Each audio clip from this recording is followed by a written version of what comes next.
as placements, it would, if a song's called Charles, it would be hard for me to place it just because the film has to be about a guy named Charles or it's not going to work, right?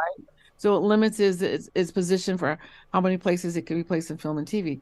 However, here's the gold. If you strip the vocals out and you have the instrumental as the guitar, it's very licensable for film and TV. And I would categorize it under things like for bread commercials, wholesome, organic, child's play, diapers, all these things so that all that instrumental guitar work could really land you some solid hits if you stripped out the vocals and just kind of had 2 to 3 minutes of this. So that's something else to consider as well. And that doesn't require a whole lot. Yeah. Thanks. You're welcome. Good job on that. Okay. Who's next? One moment. Okay, so next up we have Abo Burns, and let's see. I've already got the share up, so let's see. Bo, are you in the room? This is called Queen of the Party. Yeah, he's under Robert Burns. I am here. Where are you? Okay. Where am I? What genre do you think this is going to be? I think of it as Americana. Okay, good. I like that. I like the confidence in your name.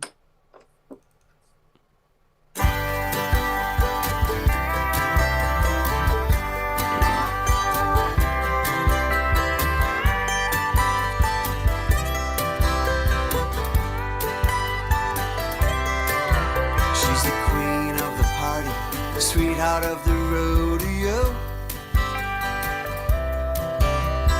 Crowd hangs on every single word she goes. The toast of the town, from coast to coast. She's looking for that lonesome sound she loves the most. And her mama said she'd be alright. Mama said she'd be alright. Mama said she'd be alright. Mama said she'd be alright. Mama said she'd be alright.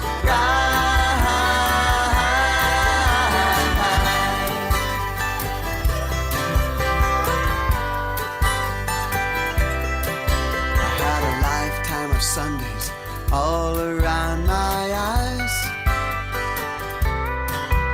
When she looked right at me, I admit I was a bit surprised. She took me by the hand, said, boy, let's hit the road. We gotta drive all night if we're gonna make my next show. And Mama said she'd be alright. Mama said she'd be alright. Mama said she'd be alright. Mama said she'd be alright. It's a pretty good song. The lap still gives a lot of country. I think I like this song, but I'd swap the singing because the voice, is that your voice? Yep. You have a very rocky song, like a Marshall Crenshaw kind of, or what's that band that does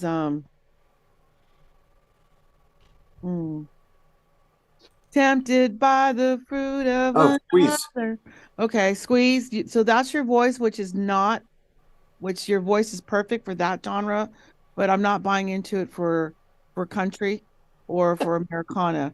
There's no twang, there's no frog in your throat, there's no angst. No, it's Northern country. For the Americana. So I would take this song and find a Chris Stapleton-ish kind of vocal to deliver it to get it into Americana field. Or I think you have a great voice. I would take the lap still out and just make more of a pop rock sound of it to fit your voice so that you can sing it, either or. But I think for me, it's two genres clashing and they're too different. Interesting. So, yeah. So I would do that. And the dynamics were there. I changed a little bit of the mixing and mastering on it, but I think overall, I would just say you got to pick a lane and either work, or if you're smart, pick both lanes. Get somebody $100 to sing it that's got a female or vocal that's got a twang in it, so you have that version. then strip out the lap steel and the mando and get it more acoustic guitar, 12-string electric guitar, and plug in a bass and do the rock version and do it that way. And then you have two songs out of one. I think that's what I do. I think the lyrics are fine. I mean, the when I first heard the chorus, though, I thought it was a pre-chorus. So I was kind of waiting for the chorus to come in after. Then I realized, no, it's just a mini chorus. So I would change something about that. Maybe add one more line to make it a solid chorus, or add a chorus.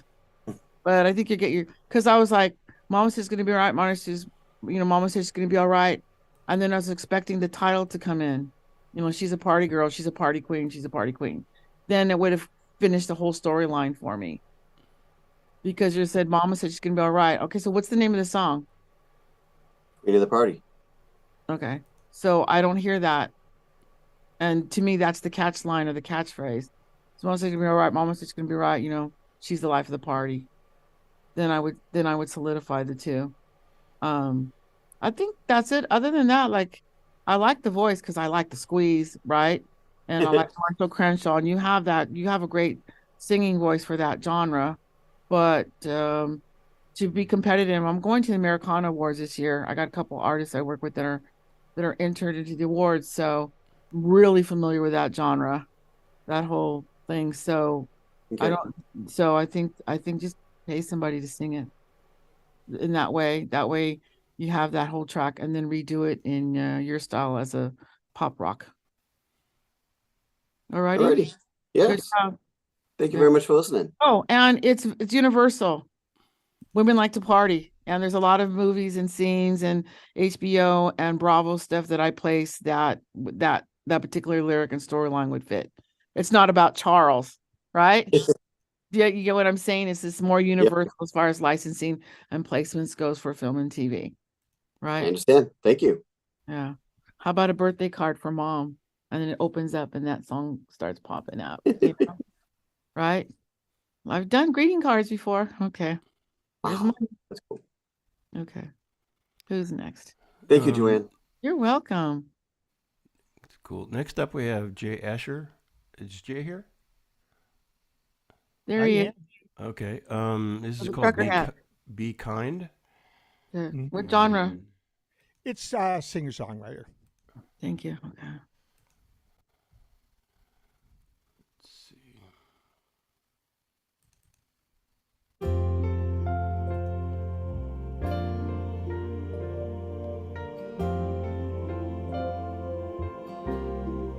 I'm waiting for Peter Cetera to come in from Chicago. Oh, he came in. Oh my God, it was so close. It's the human condition, but with your permission, 2 words of advice I will give to you. Be kind, be kind. It takes so little to make someone's day. Be kind, be kind. Think of the impact of what you say, and be kind. Not everyone smiling is actually happy. We put on a brave face to hide our pain. A sweet word or two can make a big difference. You can bring the sunshine instead of the rain. Be kind, be kind. It takes so little. Okay, that's good. Someone's day. Be kind. Wow, what a positive message. I've done, Jimmy will tell you because we share the stage a lot, and I've done a lot of songs that I've performed in recent years, and this is the one that always gets the most response. I have people walk up to me and thank me with tears in their eyes and everything. Yeah. And to be honest with you, I have songs I like better, but this is the one that seems to touch people the most. So this I would place in probably not in categories that you're thinking of, Okay. But Mhm. I would license this to like websites for mental health and all kinds of those kinds of, and licenses for something like that. Or there's films on mental health or series or master classes, right? I Mhm. would license for that. The other thing is I would probably take it and switch out a vocal for a high female and make it closer to a children's song and pitch it to Disney It's radio funny you say kind of that stuff. because a Yeah. children's choir here in Mhm. LA, a Jewish Mhm. children's choir performed it. Yeah. It's So funny that you said that. Yeah. that's a category. Children's category is in there as well. I mean, those are the two markets that just it's begging to be placed for sure. And so I like it. It's almost something we need to remind ourselves of that we don't hear enough of. But adult contemporary radio, they probably won't license and somebody cover it. It's almost, we should be doing that anyways without having to be reminded over a pop song or a radio song kind of deal, because we really should just be kind naturally. But I really like it in the children's market, and I really like it in the health market for sure. There's places to license there. Yeah, Thank it's you. pretty good. Yeah, we all could use a feel good song, that's for sure. And yeah, adult contemporary. But it's funny, I heard the piano and then I was like, oh God, this sounds like 20 Chicago songs that I know, where Peter Cetera comes in and he starts singing. And that high male vocal came in. I was like, oh my God, this is exactly what I heard in my head. Only a brand new song. So good job on that. You know what I'm talking about. You guys, if you guys All not my sure, stuff. yeah, All my you gotta stuff look sounds at. like it was written 25 years ago. Yeah, I'm and trapped in a Chicago's still certain one of my era where all-time favorite bands. I've interviewed them 3 times. Mm. There's a picture on my wall here somewhere. Anyways, yeah, so those guys, but there was different singers. So you got the Peter Cetera voice, yeah. Being without you is the hardest thing. You know, it's just that whole thing. So really good job on that. Your Thank vocal you. did match the piano, and I do see 2 markets for that. And those markets are easier to get into than some of the other adult contemporary Americana pop rock markets, country markets are. Thank you. You're welcome. Thank you for sharing. Okay, next we have Robbie Ravenwood. This song's called "I Love the South Sea Islands." I think it Where's is, Robbie? yeah, Is he here South Sea anywhere? Isles. Yeah. Okay, we don't have his photo, but he's with us. Hi, There's Robbie. Hi. What genre is this going to be? Genre, it's I guess I would say Hawaiiana. I can't find that in the record store. Okay. Well, So in the record store, I'd go up to the guy on the counter and I would ask him to show me which category to find your song. okay, adult contemporary, I easy see. listen, Okay. something like that. You said Hawaii Anna is what you said? Hawaiiana. It's about I play in a lot of tiki bars, so I wrote this song because I was in a tiki Gotcha. band, and Okay. it's much more middle of the road than what I usually do. But Okay. I thought it was a really pretty song, so Okay. Let's hear it. I gotta find it. I just got on here because Wait, let him talk for a second. Oh, okay. I do have it. You got on here because what, Robbie? no. I thought I was late because I thought it said 7:30, so I apologize for being late. Oh, no problem. I'm glad you're here. All right, thank Okay, you. so let's hear this Hawaii-esque adult contemporary song.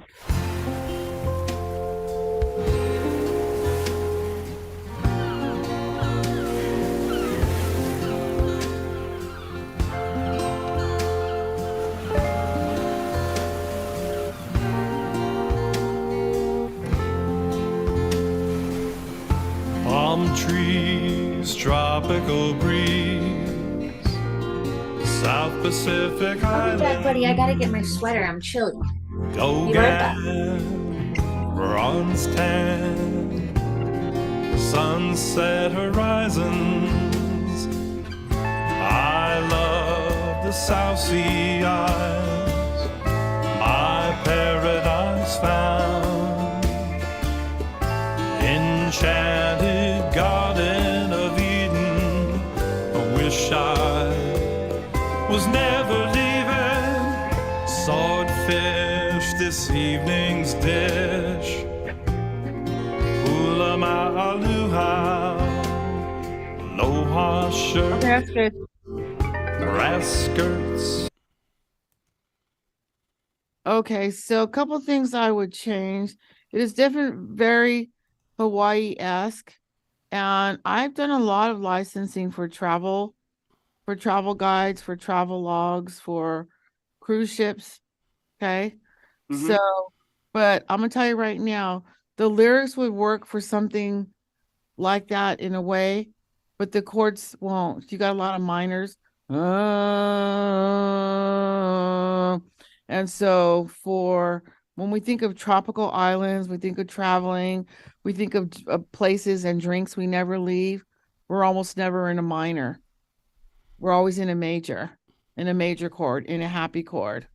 So Okay, it's like well, these happy words with these dark chords. So for my library, yeah. I wouldn't put it in there for that particular reason. I'd want them to be major.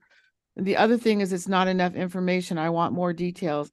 I want you to give me your best interpretation of Jimmy Buffett. I need the salt shaker description, not just Hawaiian Islands and a tan. Like you have like maybe 3 words in each sentence. I need more descriptive words. And then I need it to bounce in a happier, not a minor scale. I do a lot of programming in this particular genre, a lot. And I've never been able to place a tropical song that's in the minors. I've done like casinos, the Tropical, all these different places. And that's an automatic no. We want our customers to feel like we're on vacation. And if I send them songs that had the major of their darks, they'd cut my fingers off because it's too dark and bluesy for that particular sale. So that's why I wouldn't even put it in my library. So what I would do is come up with major keys and or also develop the storyline a little bit, but it's just post those lyrics again one more time. I'm sorry. The lyrics. Oh, okay. Yeah. Hold on here. And also on your chorus, the way it ended, it went on an up, like an unfinished note instead of a closed chorus. Okay, I think I can go back. I wish I had like hours and I could really like help jump in deep, but just bring back the chorus because I don't want to say something without you guys, at least the songwriter, understanding my point. Somehow Oh, I see what happened. Okay. Give me a moment.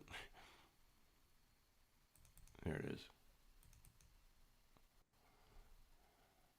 So you did a walk down, no, till I fell off my lounge chair. Okay, see? Palm trees, tropical breeze, South Pacific Islands, Goguen, bronze tan, sunset horizons. That to me sounds like a poem and not a cohesive. Like, what are you telling me? Are you telling me that you like the palm trees? Where are these palm trees at? South Pacific Islands, like they're words, but there's no words to connect the human experience. They're just statements. It's like a puzzle it's like a puzzle on a Wheel of Fortune instead of like a statement. It's like they have the best palm trees and it smells. Notice the smell of the South Pacific smells like coconuts and pineapples. And that. So just it's not really a full verses tend to have a more storyline. And then on that end line, how does it go? Goes, wish I were never leaving or Goes up leaving. to the raised fifth. Yeah. So that's not how you close a chorus. That's not normal. I don't see that. You want to close it. You can have it raised fifth on the Eden, but you want to close it on your last line. Okay. Because it leaves a question mark. So I get what you're saying about, casinos and, happy times and all the rest of that. This song is about a guy. If you go, I don't know if you have time to go to the end of it or whatever, but basically it's somebody who's lamenting. It's not a happy song. It's about somebody who's lamenting life in the we state. can't wait to the end of the song to get there. Okay, I understand. So just bring in the dark And again, even if the end doesn't tell me that, like I don't see where he lost his job or anything. Like I need that needs to be in the first 45 seconds Okay. with the situation. Then the minors are going to make more sense Okay. because you're just talking about nouns. You're giving me nouns. That's not making me feel sad and connecting to the minor chords. Okay. Need some sort of interpretation. Tell me why we're feeling this way. The Mhm. chord structure itself is fine. I like it's walk down, but I just I didn't get that. What I'm seeing and what I'm reading from top to bottom is not telling that story. Okay. And more words like social obligations. Is he having trouble with social obligation? Is he socially awkward? What are these obligations?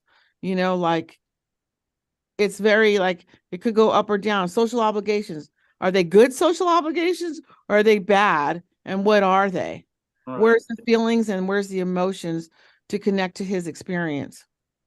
Okay. That's the parts that are missing.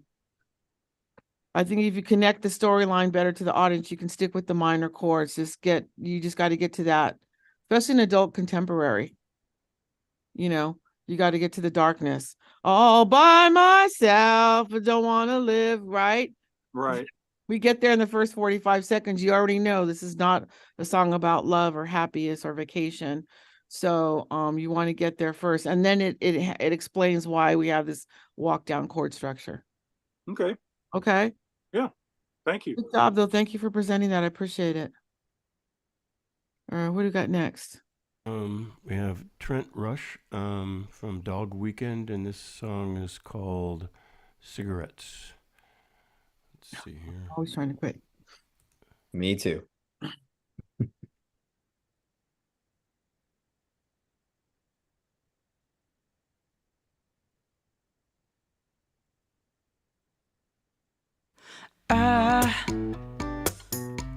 I know something you don't. Stop it. Stop it. Stop it. Stop it.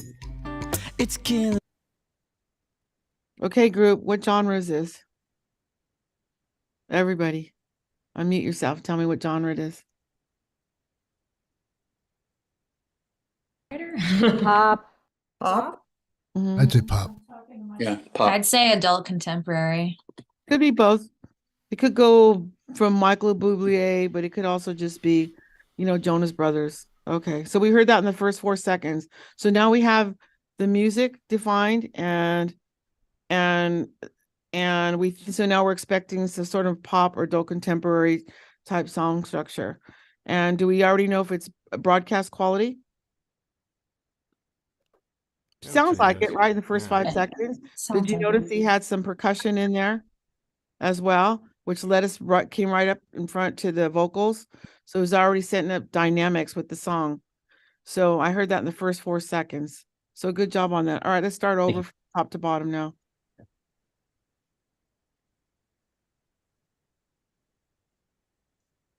I know something you don't. It's killing me not to scream and shout louder than you.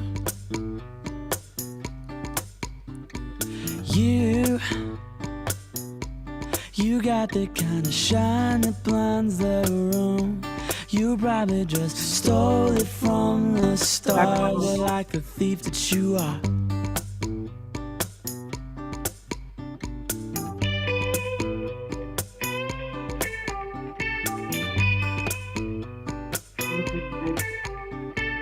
Boys, let's hear it for the girls. And girls, let's hear it for all the boys. We were born to be right here. Days just pass, and I'm wondering where you've gone to. It's getting late, now you're coming back. Are you still picking up cigarettes? And I don't know what to do when we're like this. We're drunk and we're talking in tongues. And I don't know if I'm jealous or just feeling zealous, 'cause I'm out of my mind. Oh, I'm out of my mind with you. Back up there. Okay. So was that the bridge or is that trying to be the chorus? That's the chorus. And I don't know that part. Okay. So go back to the top of the lyrics because I want to see all the lyrics. Maybe make it smaller just so I can see more lyrics. Okay, go to the top. Okay. So, okay. I know that. Okay. Verse 1, verse 2, verse 3. Keep going. Verse 4. And so you don't come in with the chorus or the bass until way down here in the fourth one here. It's too far. It's too far. You need that chorus in there right after the first, maybe the second. I was missing the bass and I was missing this punch right here. I was waiting to be stomach punched right after the first or second verse. So I would just move it up. It came in, but it came in well. You set it up well. It had good dynamics. You had the bass that I was missing. You had the kick punch, but it came in too late. So all you do is just raise that up either after the first or second chorus. And because the chorus, and then scroll down more. How many times does this repeat? 2 or 3. Okay. I should There it remember is, that. down way down there. So how many choruses do you have? I believe 3. How many verses do you have?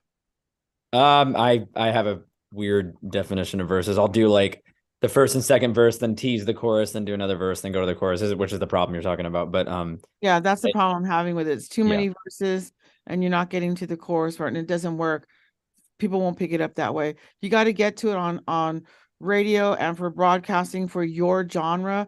You got to get to that chorus in like the first 45 or 50. Would you recommend having a radio mix that gets to it faster, but for I don't know, a release? I don't like this. I don't like this structure at all for anything. Okay. I can't put it in film. I can't put it in radio because it's not getting to the punch soon enough. Okay. So in a storyline, they want to know what's he talking about and where's the hook. So the hook comes in too late and there's too much story before it. Okay. So so under that structure, I wouldn't take it under any conditions. I would just take it back and because it's all there. You just need to shorten the verses.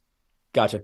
That's what I know. I was confused because normally in this genre, you're going to have your chorus come in 2 or 3 times. And I went through all that verbiage and I looked at the time. I think we were 1 minute 45. And I was like, well, it's a little bit too early to a bridge, but it sounds like a bridge. That's because it's just a long song with a lot of verses. You're still going to need a bridge. I didn't get to the bottom of it. If we were working one-on-one, I'd want to know if there was a bridge and when it comes in.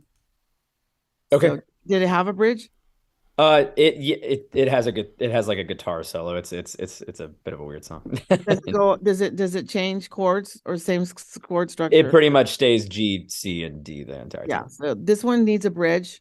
Gotcha. It needs less verses and it needs the chorus to come in sooner and a more defined bridge to take us out so we can come back because your chorus is long. It says, and that's like 5 lines long. So that's hard for us to remember.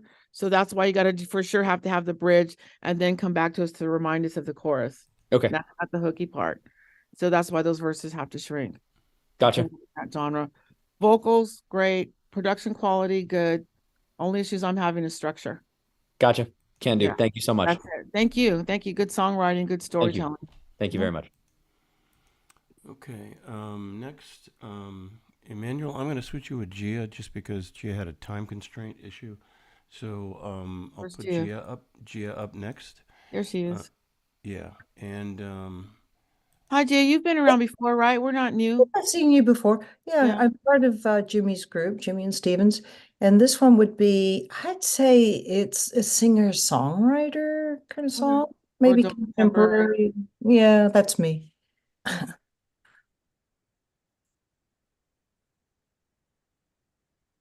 Cradle of Time. I'm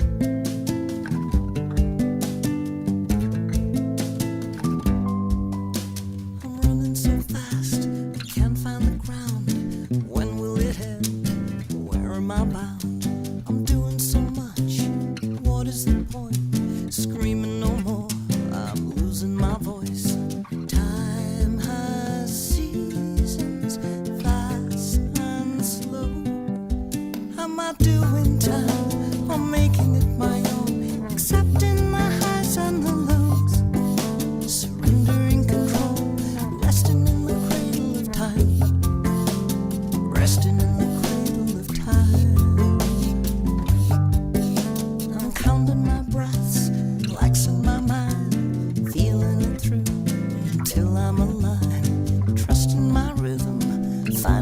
slow, finding my time, I'm living to grow. Time has seasons, fast and slow. How am I doing time? I'm making it my own, accepting the highs and the lows. Surrender. Okay. So this is double genre because the vocals are delivering adult contemporary, the music is trying to deliver Latin percussion. So on the singing, why I wouldn't take it is because you're not singing from your stomach. It's like you're whispering and you're singing from your top voice and not from the gut. So I want to hear air coming out of your lungs when you do a song like this for adult contemporary and push the vocals because you're singing very soft, almost like you're afraid of the mic. And that's not a mic or recording issue. That's on the vocal delivery. I can tell by the breath and how you're delivering it. Because I've been in the studio enough to tell if it's a mic issue and the engineer just recorded you loud enough, or if you're pushing your vocals singing. You're talking like this and singing like this. And I want to hear this coming out.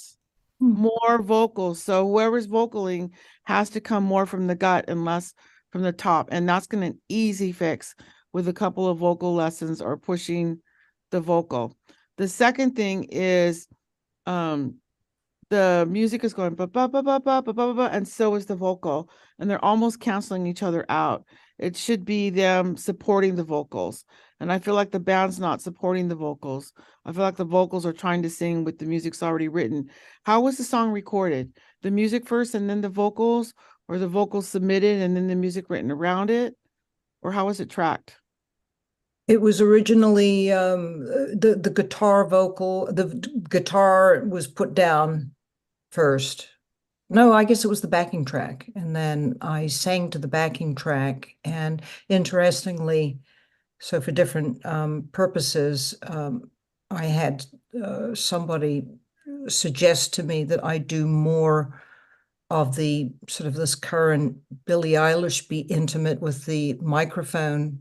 And it just felt to me to articulate the song that it was a gentle, reflective kind of a song, not something that I would want to sing out. It was Right. talking about. So with the time. Billie Eilish thing, she's not going to put out a Latin beat like that. Her No. voice doesn't work for that soft, Well, that softness. That was way too on the Latin percussion side to be a crooner. When she does that, she doesn't have that kind of backing. She sings soft, but she still sings into the microphone, and she still pushes her vocal. So I don't hear breath unless it's intentional. And then with the percussion, it didn't sync with the voice. So you can't have that music with Billie Eilish. It's got to be all surrounded around the vocal. So the vocal tracks have to be recorded first just so they can hear it. And then you can go back and relay vocal tracks. But I'm not buying into the Latin percussion and adult contemporary. They're like too separate. And the vocals are just too soft. Just too soft. So I think if you took this song and you do you know what the BPMs are on it? I do, but not off the top of my head. Yeah, it sounds like it's right around maybe 100, and I would take it maybe down to 85, 88, something like that to slow it down. Then you might be able to get away with the soft singing, maybe. But I would pull out when she sings, everything's dark. I don't know if you guys are familiar with Billie Eilish. Her songs are very dark and very gloomy, and you have this da da da da da da da da da da da da da da da, and so that's a complete clash of I'm crooning, I'm hurting, this is my life, this is going on, I'm feeling miserable, my heart is broken. It's not bouncy like that. So the two I can't buy into. So pick one or the other. So if you want to go with that sort of Latin style, then I would just sing hard, sing into the mic, and arrange the vocals so that they're not going in the same direction as the melody is, because they're both going like that. Instead of, they need to be crossed and a stronger vocal. And I think if you slowed it down, you could do it. But if you want to go adult contemporary, then don't use the Latin percussion. Was that something that was recommended, or No, it's like a really late add-on? part of what I do. My music has that, all of it. So he's just playing to, this wasn't written for sync or particularly for, but I put it forward. But that's the rest of my catalog. It's more got a Latin beat to it. All right, so name me one or two artists that you think that it's similar to. Because it's not Billie Eilish. She wouldn't use that instrument. No, I mean, I was just saying that about the style of The singing vocal. and what been So you seen. always want to like just have like a map before you go into the studio of what you want to release and what your intentions to sound like. Because I just hear two good things but they're separate. They belong in separate rooms, and I want them to go together. So if you want to do that vocal style, then the music has to match. If you like the music arrangement, then the vocal has to match. But right now they're too far apart for me to connect to it. Yeah, maybe for commercial for your purposes, but Well, my purpose is any purpose. I do everything on licensing. Right. Yeah, probably more than anybody as far do as you do much with Latin behind it? Because really that is my kind of style, and I don't know whether it fits. Can you sing in Spanish? Because if you delivered it in Spanish, that might have sold it to me. Yeah.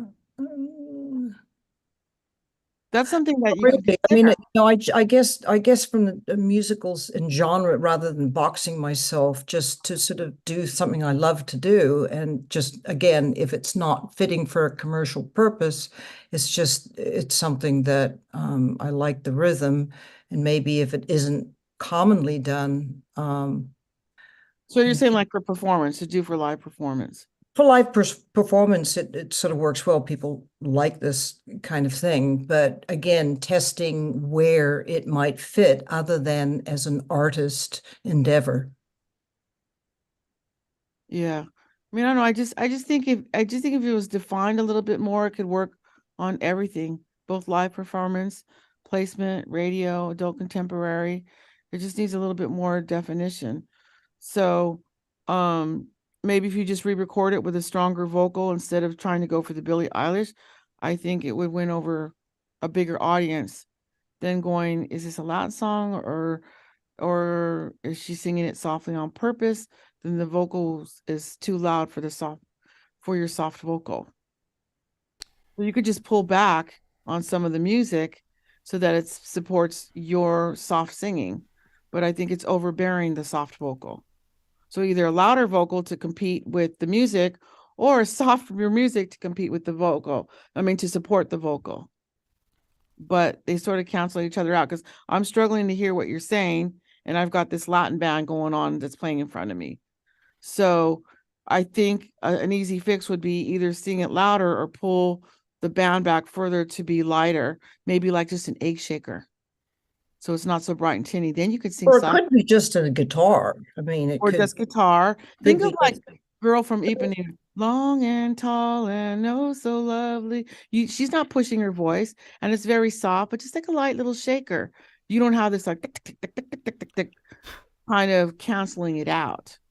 So I think your voice would be good if you sang it softly, but maybe just a guitar and just a little egg shaker, I think would really smooth it out.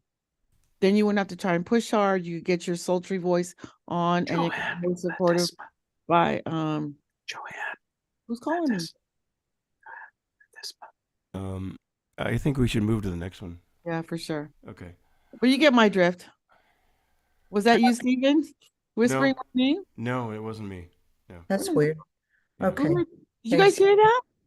Yeah, I did. I don't know who. Yeah, I was the only one that's not somebody was muted. unmuted. Yeah. Oh, it's you, Chris? Oh, that must be boyfriend. Okay. How am I doing, Okay. boyfriend? Okay, next up we have Emmanuel Lawrence. This is called There's Emmanuel. What you got for me today? let's see. Singer-songwriter. Let's see. Yesterday's heavy, so put it down. Okay. All right. What? Did you just say yesterday's heavy, so put it down? Yes. Wow. What a freaking song title. Yesterday's heavy, so put it down. Wow, let me just, that's heavy.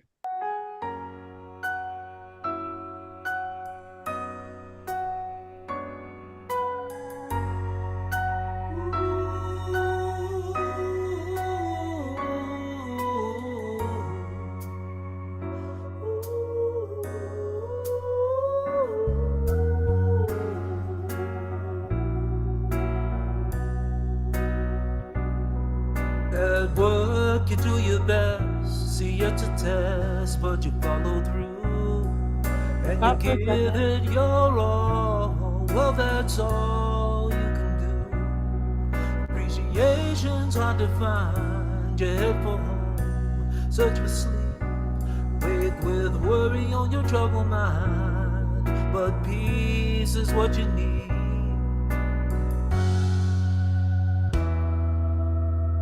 Don't you know? Yesterday's heavy, so put it down. Yesterday's gone, it ain't coming back around. Yesterday's gone. Yesterday's history, over and through. No, yesterday can't help you. Yesterday wants to stay and stick around, but yesterday's heavy. Stop it now, Stephen. Thank you. So put it down. Okay. Wow, that's a really heavy song. I'd love to license that. Okay, so see your chorus? Yes. It's too long. This is make this into another chorus, because you can go, did you know yesterday's heavy, put so down, yesterday's gone, and it coming back around. And then the next chorus could be don't you know, and then yesterday can't help you, yesterday wants to stay and stick around. And the third chorus you can do again, don't you know, yesterday's heavy, so pull it down, put it down. That's right, yesterday's heavy, so put it down. So you can do the chorus by starting it, so that we know it's a chorus, by starting it with don't you know, Right. and then that, and then again don't you know, so that we know at the chorus, and switch it up a little bit. It doesn't have to be exact. And then don't you know, this is too long. Got it. Okay. Beautiful song. And then also when you sing, one time you go, yesterday's heavy, and the next time you go, yesterday's gone, and then yesterday's history. I like it when you came in hard with the first today, yesterday's heavy, and then again, yesterday's gone, and then again, yesterday's history. Just really punch it. You soften it up. You sang yesterday 3 different ways when you delivered it. And I like Got the it. first one, which is the knockout punch. Got it. I mean, it's really good. It's just clean up that chorus.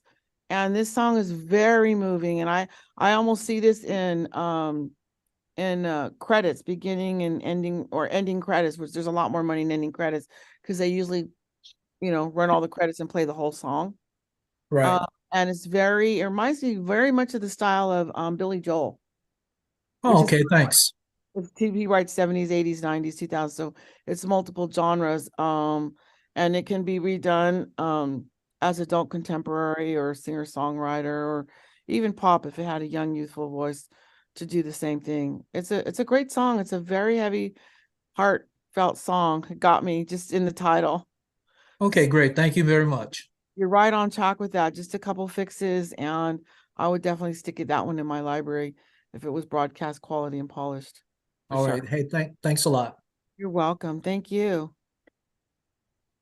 Okay, next up we have Jenna Bryson, and let's see, this one's called Magic. Give me a moment. Cool. So this is singer-songwriter, adult contemporary. Okay. Where are you at? I don't know if you can see me. I can now. Oh yeah, I got you. I have the vibe going here. Got the vibe. I have a vibe. I could turn my vibe on. I got one of those little astronauts that I have to be sitting on my desk. Yeah, that's what I have. I love it. I got it for Christmas. Yep, so did I. It's the coolest thing to see the stars on the ceiling.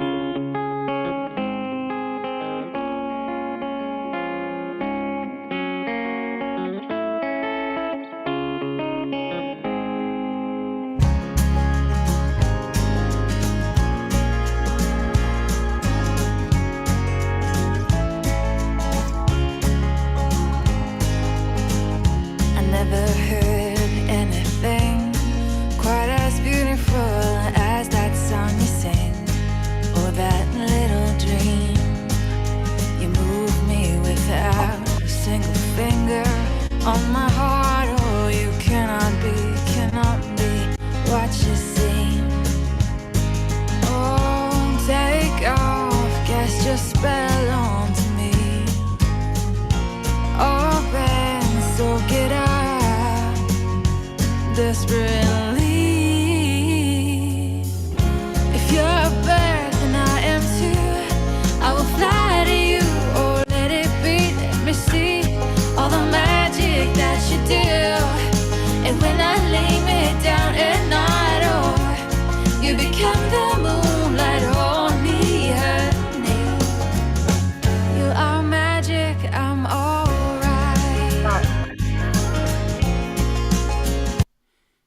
All right, so we have a feel-good song with a solid hook on the end. You're magic, I'm all right. That punched right through. It seems like the chorus was long because I know I criticized some choruses that were too long, but this particular one with her voice, we just need to get that last song, and there's not a lot of words. They're real short because our brain is not full of a lot of words from her chorus. I mean, from her verses. So there was room enough to absorb a little bit longer lines into this chorus. And she had the hook, and the vocals were perfect, adult contemporary, very pop, indie pop. It's perfect. I wouldn't change anything. Oh, awesome. This has been on a TV show. This was on The Good Witch a couple of years ago. Yeah, that sounds right. Hallmark Channel, yeah. Hallmark. My most famous ones are like, I'm still getting lots of royalties, are like the Disney movie that I did. I have 6 artists on that, all female. Freaky Friday. Oh, that's awesome. Or the Disney movie with Lindsay Lohan. And Jamie Lee Curtis. Yeah, keeps on giving, let me tell you. 6 hits on that one. 3 artists, 1 girl had 3. So anyways, yeah, that's right. So that's very Hallmark, very Bravo, all that stuff. Really simple for film and TV. And I heard little weird things in the mix, but I'm thinking it's the streaming and not the mix. Yeah. That's what I thought. It was like a little slip. And I'm like, I think no, there's no slips in it. Yeah. Yeah, if it was licensed for film and TV, there's no slips. Exactly. Yeah. They put a meter on it. So good job. There's nothing to change. I like that kind of music. It's easy to license for film and TV. I'm sure you have a lot more like that. Your vocals are perfect. So what one thing that works for licensing for film and TV is high vocals and acoustic guitar or piano. So she's got all 3 things going for her: acoustic, music, and a high vocal. That works good because a lot of it's in scenes with dialogue, right? So if we had a Van Halen song with electric guitar going in the background, it doesn't work good for dialogue. And in fact, that was the scene this was in. It was a date scene. The couple was going on like an ice cream date, and they played almost the whole song through their date scene. It was, yeah. That's a nice hit. Hopefully it'll get into reruns in 38 countries and 42 different languages. Good luck. Oh God, I hope so. Yeah. Give it 1 year. Let me know what your checks look like. Well, streaming's not great, streaming payments film are. and TV and live performance. Okay, who's next? Thank you for that. Thanks. Next is Tiffany Sayers, and the song is called Diamonds in the Rough. Hello. Hi, Tiffany. Thanks for being here. Rosy cheeks all night. Let's hear what you got. Oh, I think it's my lighting again. It's a pop song.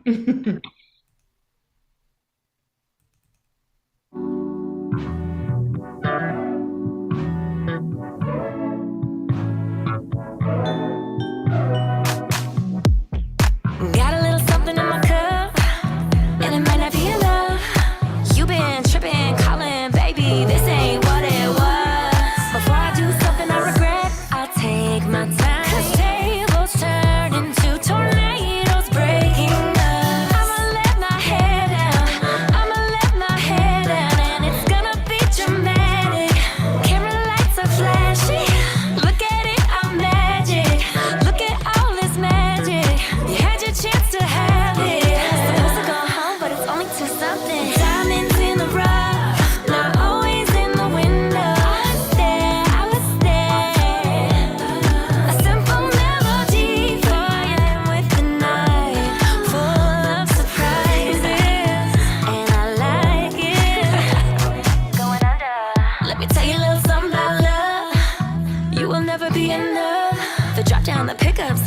the hiccups.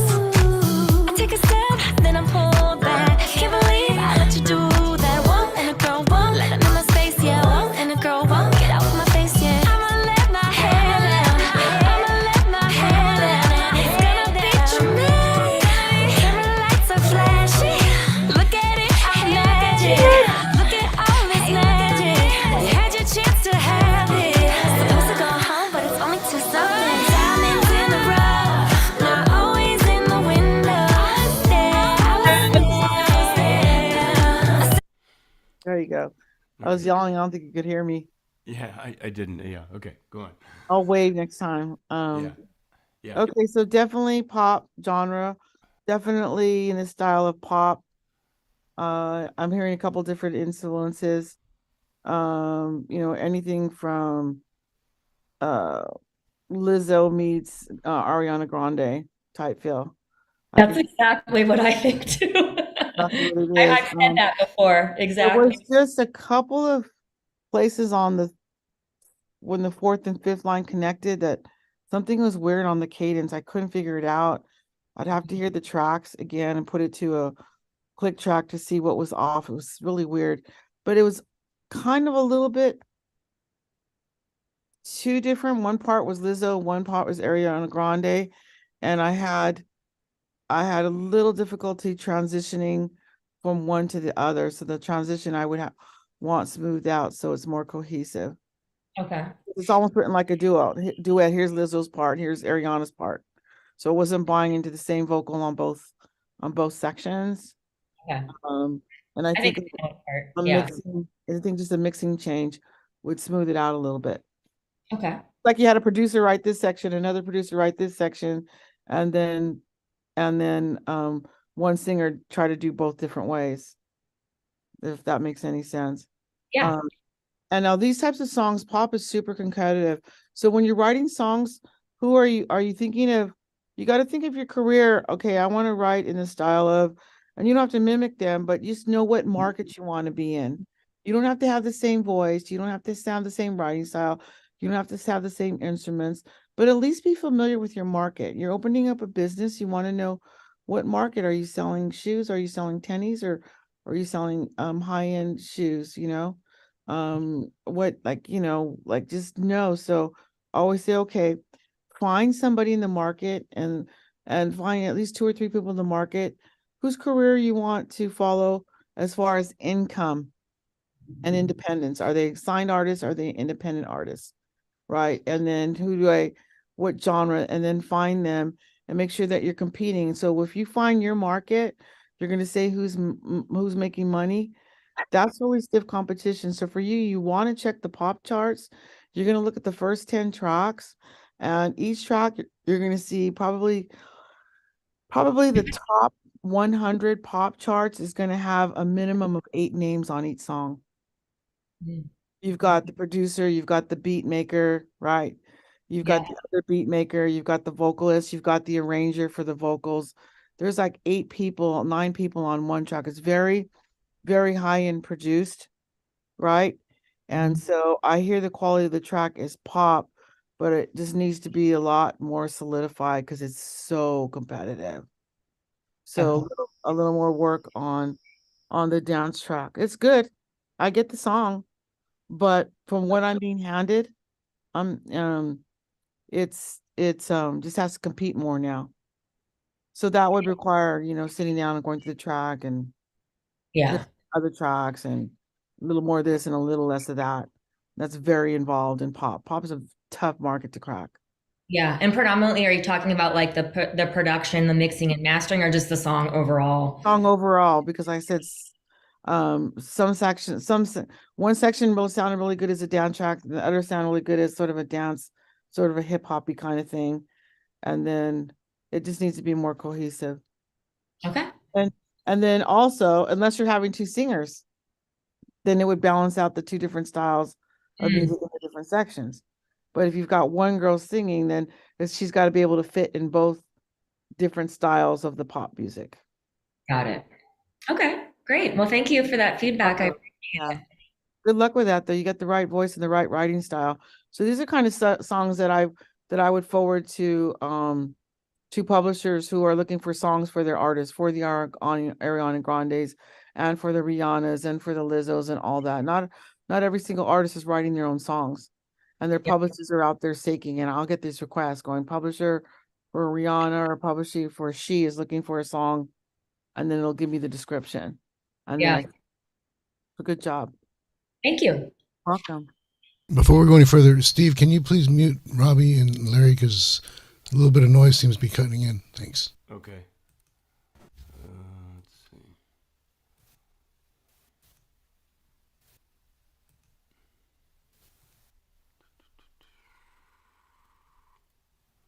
Who's next? Next we have Pierre Engelbert, and still trying to find Larry. Okay, there we go. Hello. Hi, Pierre. And this is an instrumental. Joanne. Actually, the next two are instrumentals. So this one's called, where is it here? The Sorrow of Belgium. Whoops. Okay, you don't like that song title? You don't There like goes that? there goes the dog market. Okay. Come here. I got it. Okay, here we go.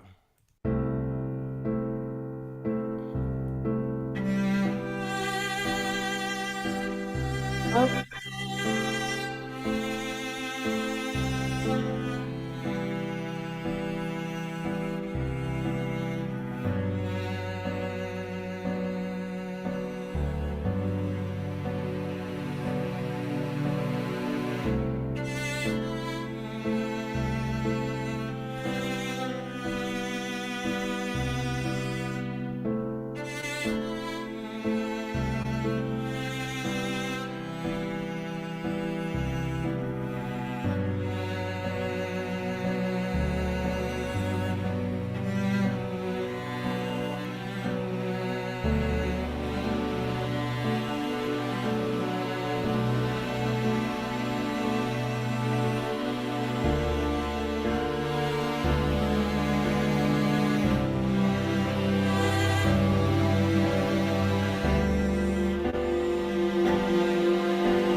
Okay, good.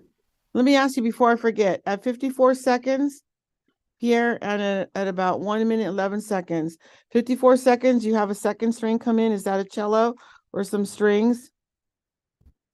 And then again at about 1:11. Can you hear me, Pierre?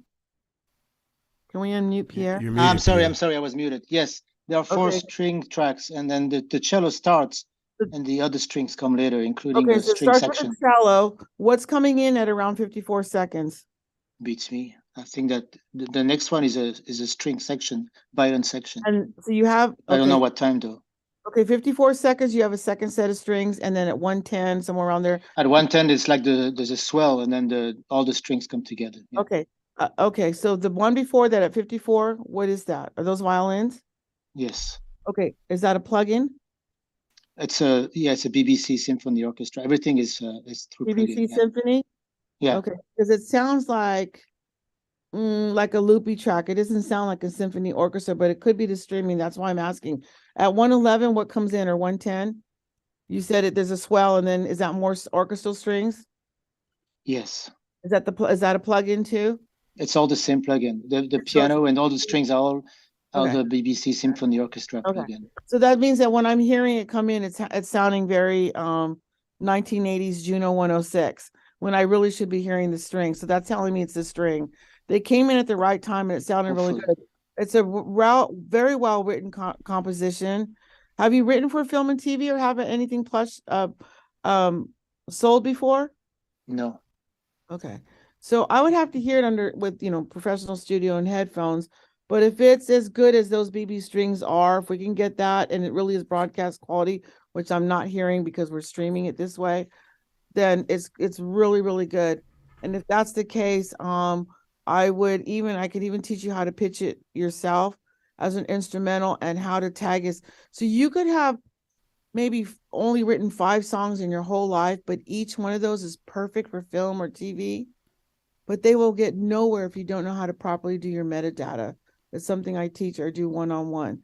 What is metadata? I would take that song, it's properly titled, and then category would be classical, subgenre would be classical, orchestral, and then you get to the most important song of any and most important section of anything that you do in film and TV is you have your mood categories, right? And so mood categories are the most important thing. You got to tag 5. So music supervisors who buy music for their film and TV are not musicians. One thing you got to learn, they're not musicians. So you have to use their language. I have a mood sheet that has like I don't know, 300 different moods, and then you can click it and it'll give you a sample of what it's supposed to sound like. So for that, melancholy, reflective, sad, remembrance, those are all the moods that you'd want to associate when pitching with a piece like that to land it, because it's a beautiful piece for film and TV, especially in a reflective scene or a sad scene or a death scene or a funeral scene, right? Or anything like that. And it could also work in different, I want to say epochs, 1800s, 1900s, right? The 2000s, right? Different years, it could work, a specific scene. So if it was tagged right, these should be easy pitches for him to go to and sell for film and TV, under the assumption that the strings that I heard would sound like old loopy strings actually don't really sound like that on the recording. They sound authentic. BBC has great plugins, so I'm sure they're fine. Beautiful, beautiful piece. Thank you. I have a quick question. And by the way, I just licensed something like that for a company that does wedding videos, and they do anniversary videos, and they do retirement videos. So all of those past history is zooming by. And also I did one like that for in memorandum. So you look at the Grammys who passed away this year, you hear this music and it flashes all the people, right? Reflective. So I've licensed music like that for those particular purposes. Go ahead with your question, Pierre. So it's called The Sorrow of Belgium because I'm originally from Belgium, and this is inspired by the rain and the misery of the place. But then, is that a problem? No, not at all. Okay. Not at all. Because it's telling me that something dark happened in a certain place. And so I love the title. The Sorrow of Belgium is telling me if I'm looking to piece of sorrows, a particular place or a particular incident. So that's beautiful. Awesome. And I like that it's Belgium instead of Grant Lake, right? Because Belgium makes it like a world. It's a world sadness instead of a local mountain sadness. You see what I'm saying? So absolutely. I'll take it. That's how music supervisors find this. They wouldn't find it if you called it Cabin in a Lake. They're not going to find it, right? But the Sorrow of Belgium, okay, that's already giving me the mood I'm looking for without even hearing it. All right. So we're done. Thank you so much. Welcome. Okay, next is another instrumental. This is by Larry Rusev, and let's see. Is Larry on with us? This is there you are. Estrella Bella or Estrella Bella. I guess I'm not quite sure if I'm pronouncing it correct. Anyway, let me share. And yeah, can you hear me? Yes. Hello. Can you hear me? Hello. Yes. Yeah, Spanish guitars, flamenco. Can you hear me? Yes. We can. Okay, great. Yeah, Spanish guitars, flamenco, castanets.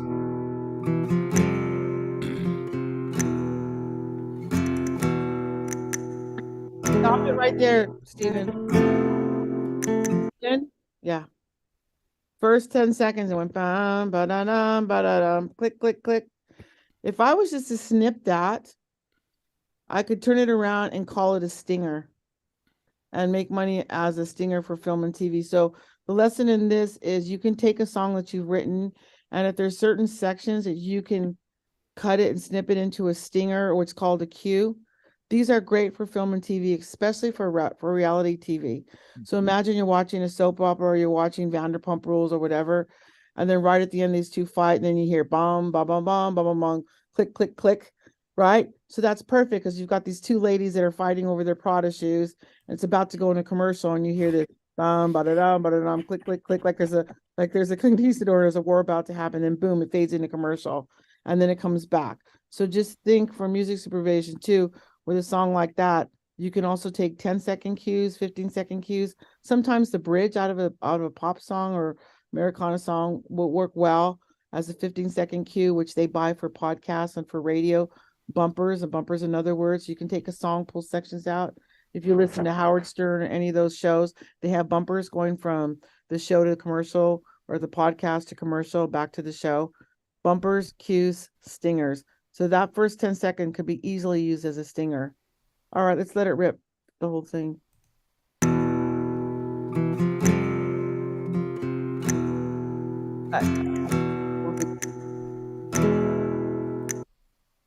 Okay, that's good. I just want to show where I'd cut it as a stinger or a cue. Oh, okay.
Good job.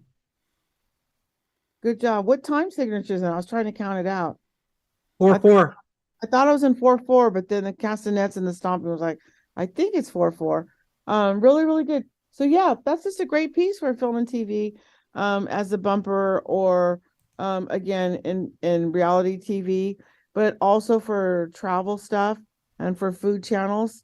I did some licensing a while back of something very similar to this, and it was for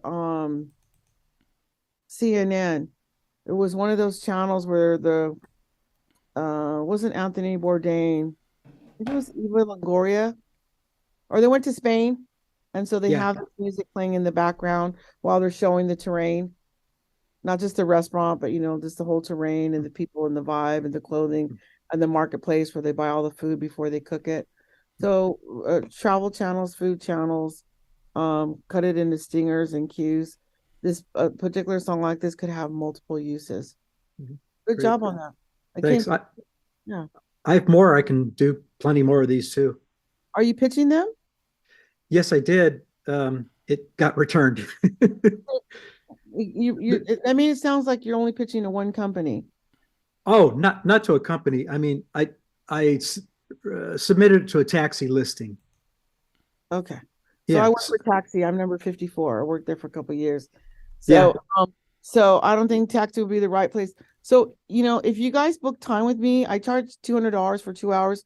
But if you book time, 2 hours within 2 weeks from today, it's $120, and I will give you a list of websites. If your music's marketable, I will fix your songs or give you a list of websites that are affordable that you can pitch your songs directly to. If you get me involved, I take like the percentage of half of your publishing. I can show you where to go if your music's broadcast quality, and give you 5 legitimate companies where I refer lots of broadcast quality, and you can pitch it yourself other than Taxi. Taxi's one company, and they charge about $100 for membership. But if you're paying for Taxi, go to the Taxi Road Rally. It's well worth it. And you're somebody for free. So that for sure. But there are other companies. Not everybody lives in LA and go to the Road Rally. So there are companies online that pitch exclusively just for Bravo and for film and TV and for Hallmark, where you can submit, and I can show you where those are, and I can show you how to read the listings, and I can show you If you only got $30 to spend that day, do you spend it on the $130 submission, or do you spend it on 5 that are $5 a piece? Right. And so I can tell by looking at the listing, this one's more profitable, and listening to the song, you have a better chance of listing that one. Or no, split it up into the 5, because that one might be too competitive because it's too much Spain. It says travel, but yours is travel, but it's also Spain. It's not just travel. It doesn't fit other countries. So I can really show you how to fine tune your listings and where your money's going to be best well spent. So just consider that when we're done. Sure. Thank you. I wish I could do each one of you for 2 hours. It'd be great, but. Okay, just as a heads up, we're halfway through, just to give you an idea. Okay, we got a lot. All right, so next up is David Kaufman. This is called Share It With You. Okay. That's me. Oops, yeah, here we go.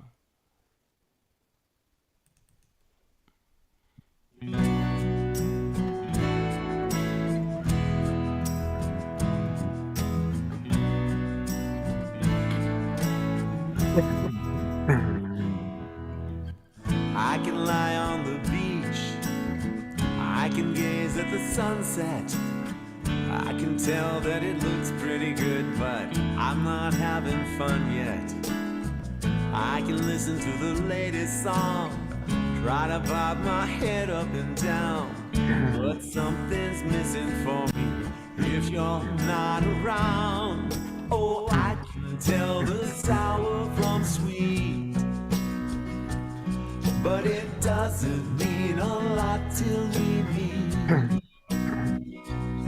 Because nothing in my life is complete until I share it with you. Share it with you. I wanna share it with you. Every uphill battle, every funny little story rings hollow until you follow every misery, every glory. As time goes by, it's clear you and I are a team. You're part of everything in my life, every hope and every dream. Yeah, I can tell the sour from sweet, but it doesn't mean a lot till we meet. Okay. Found it. Yes. I'm trying to go faster. Yeah. Okay, so definitely an American contemporary. There's some issues I have with the vocal on pitch. You guys, there's some of you are so close. If you're recording this with a producer, they should have a software. They can tell you when you're on pitch and off pitch and help you fix it. Some DAWs, digital audio workstations, have buttons they can fix to fix the pitch.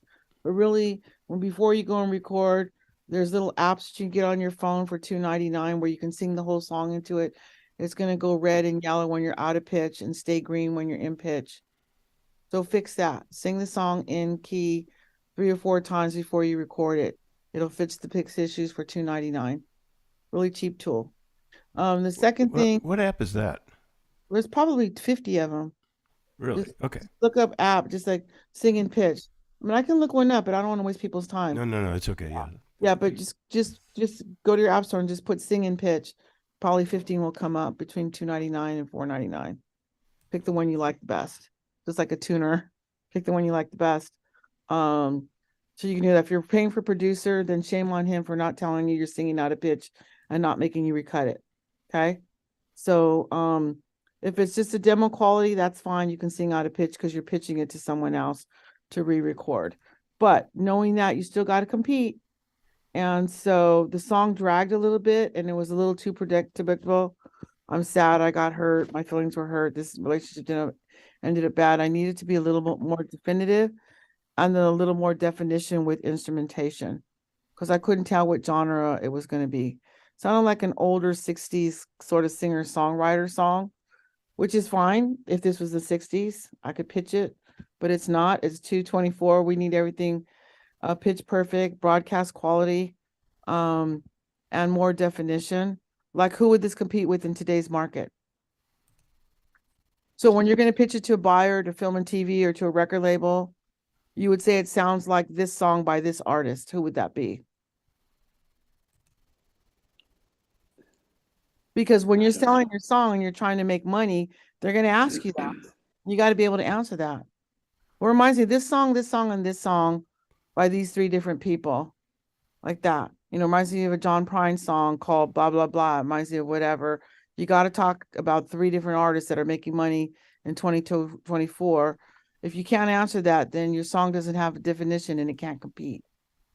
And it also tells me that you're not listening to the market so that you can compete in your genre.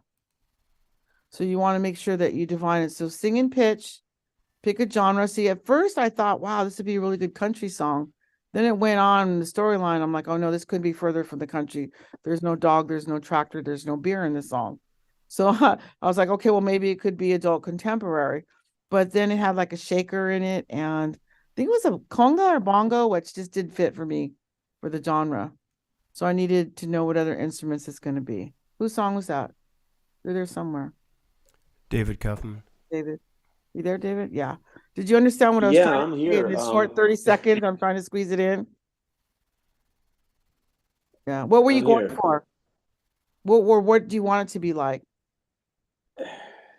Singer-songwriter ballad. Okay, like? So you heard that and you thought it was going to be country at first? Well, who do you think it sounds like that's making money in 2023, 2024, 2022? Oh, I don't know. Years. Okay. So you want to be able to know that when you're pitching your music, because they'll just skip right over and you go next, because you got to be familiar with your genre. So singer-song was pretty broad. You should be able to find some songwriters that you're similar to in your market.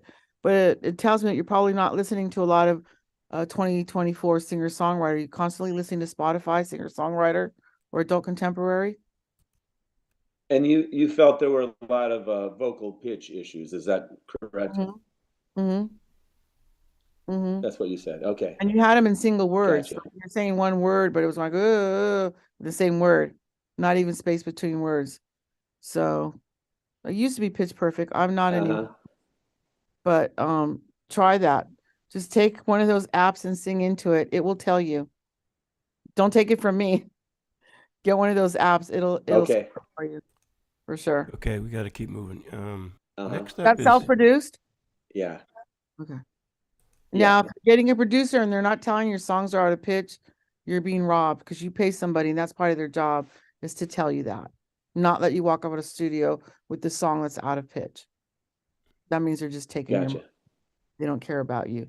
But in your case, and you said the story sounded like I'm sad, and then something happened. You said I wasn't sure because the vocals weren't making me feel the same way the lyrics were. If we did one-on-one, I could give you a better answer. But I'm listening to the first 30 seconds. Okay. It's very, very hard to do what I do with this many songs. Gotcha. So I needed more after that is I need it defined more, and I need the pitch to be better. Cupcake. Okay. Gotcha. All right. Thank you, Joanne. You're welcome, hon. Next up, we have Sally Champlin, but I don't see her. All right, we'll just let her rip. So we'll skip her, and she may come back. Whatever. Next up would be Stephanie Roberts, who is here. I think. Hi. Yes, she's here. And so this song is called, let's see, "Dances with You." Okay. And let me just hear it without the genre. Okay.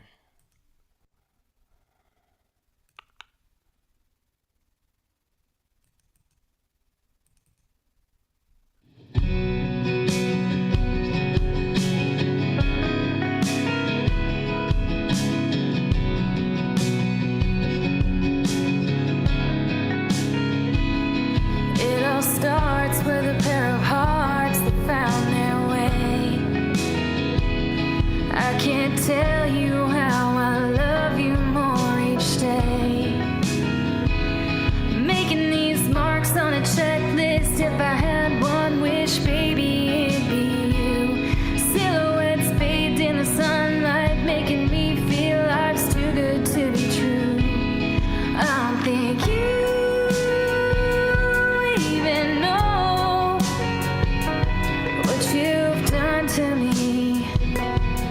you've done to me.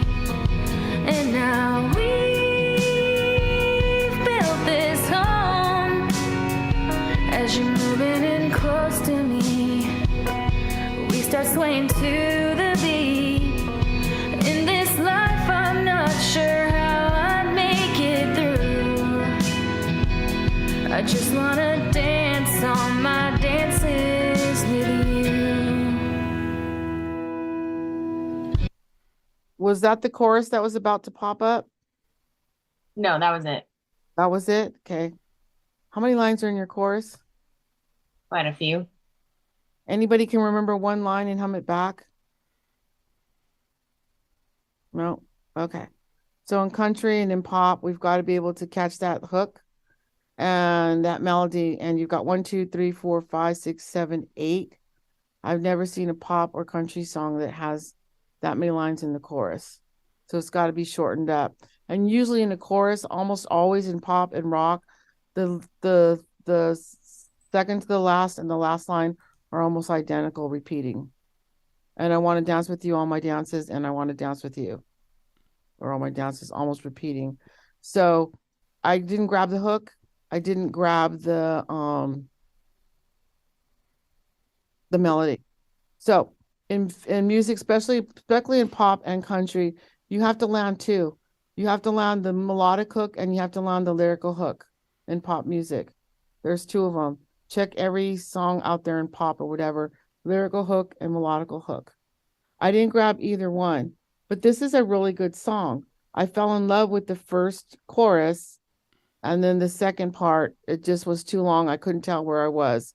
So we need a nice, quick, short, clean chorus, and then it'll be fine. And this would be fantastic as a country song. And I would speed up the tempo a little bit and twang it out. And you can totally pull off a country song if that's your vocal. It's a beautiful vocal for sure. I'd go country first, but if you want to make it pop, you could do that. You'd have to slow it down to be a little bit more of a ballad or speed it up to be a little bit more of a poppy song, and just shorten that chorus so I can, and I'm not saying there's not a melodic hook in there. I'm just saying I can't find it because there's too many words going on in the chorus. I'm trying to pick a song. Let me think of a song. Okay, Layla by Eric Clapton. Some of you guys are old. Melodic hook. Ba-da-da-da-da-da-da. Dear, dear, dear, dear, dear. Melodic hook. What's the lyrical hook? Layla. She got me on my knees. Layla. So everybody remembers the lyrical hook and the melodic hook.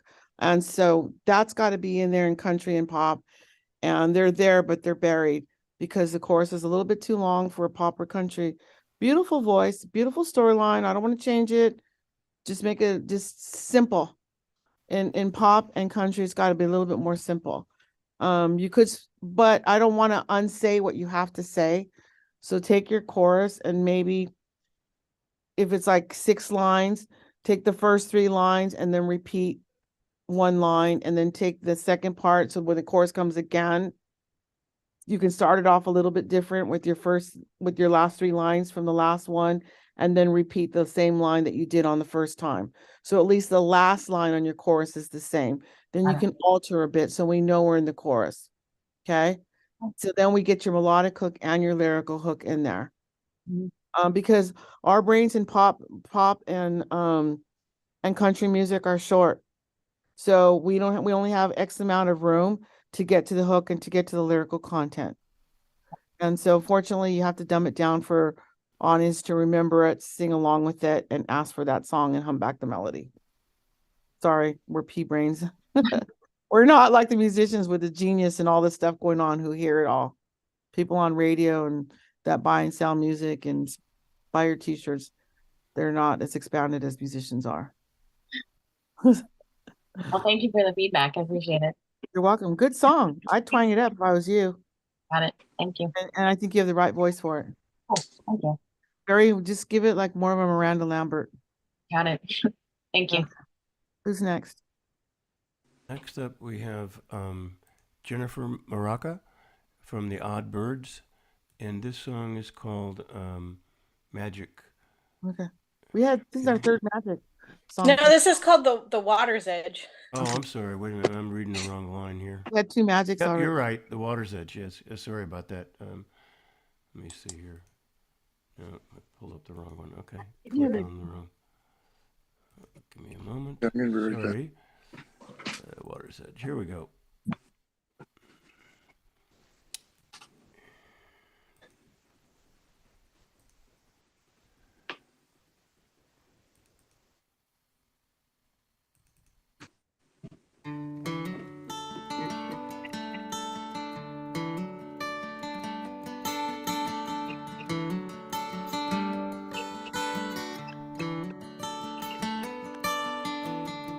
Just holding on till I can see you again. Had some long, lonely days. Can only hope that my soul is redeemed for all of my ways. Cast my dreams in a ragged boat, set adrift to the other side, opening lands where I wanted to be, carried away with the tide. I went down to the water's edge, lay my hopes against the shore. Some days I wonder if mistakes that I made left all this pain at my door.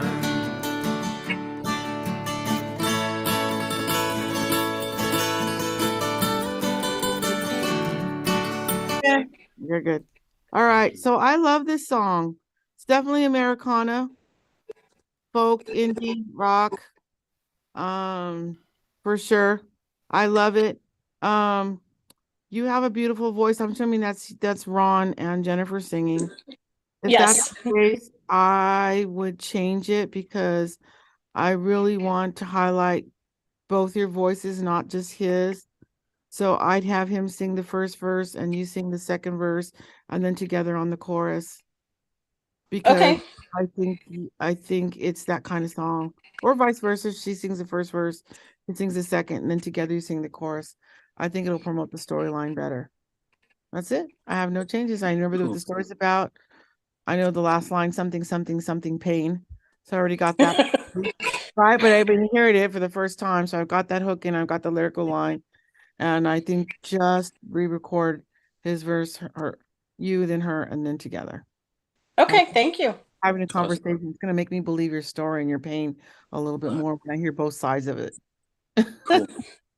All right, Thank really you. good job on that one. That's an interesting thing. If you have a whole album, I'd be interested in hearing other material. I do a lot of that genre. We do. We have two. So Two of them, yeah. yeah. Okay. Cool. Thank you. Thank you so much. I appreciate it. All right. And Jimmy, do you give him my email, musicbizgal@yahoo.com? Anybody? That in the chat. Yeah, he can post it afterwards. musicbizgal@yahoo.com. Okay. Okay, I'm taking that down. Sure.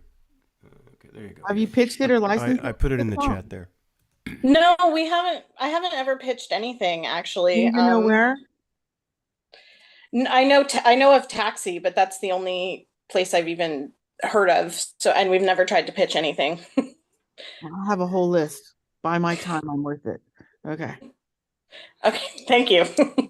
All right, this is Ed Lackey. It's called Back Road. And Well, yeah, Ed, I haven't seen you in a while. let's see. Okay.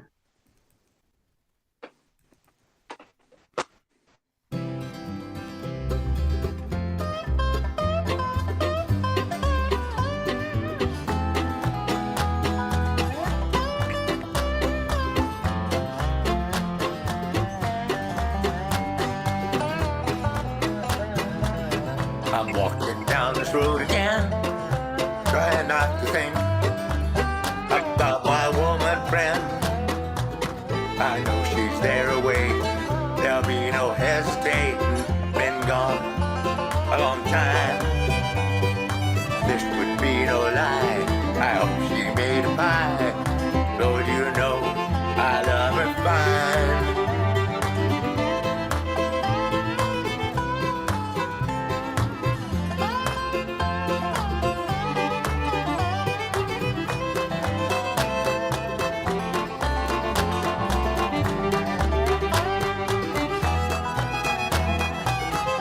On the back road looking at the trees, there are things I think I see.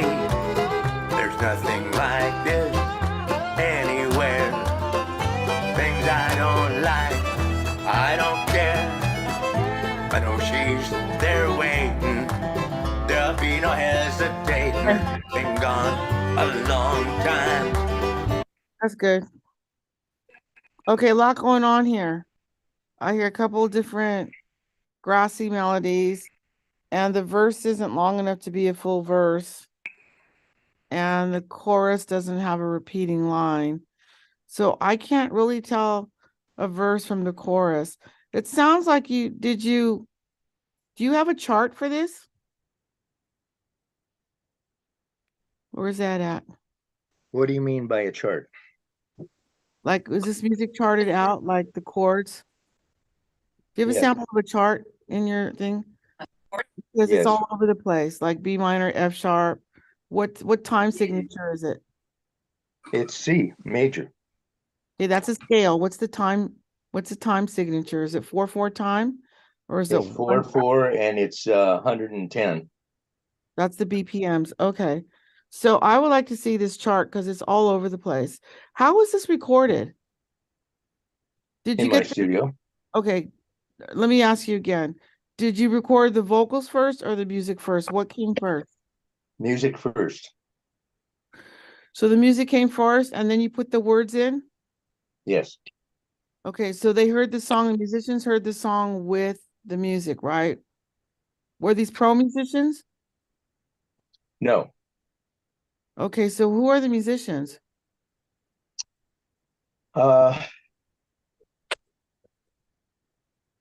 This is a band in a box arrangement. Okay, so you sent it somewhere and they played on it and then you got it back? Yes. When you sent it to them, did you send them a chart? Yes.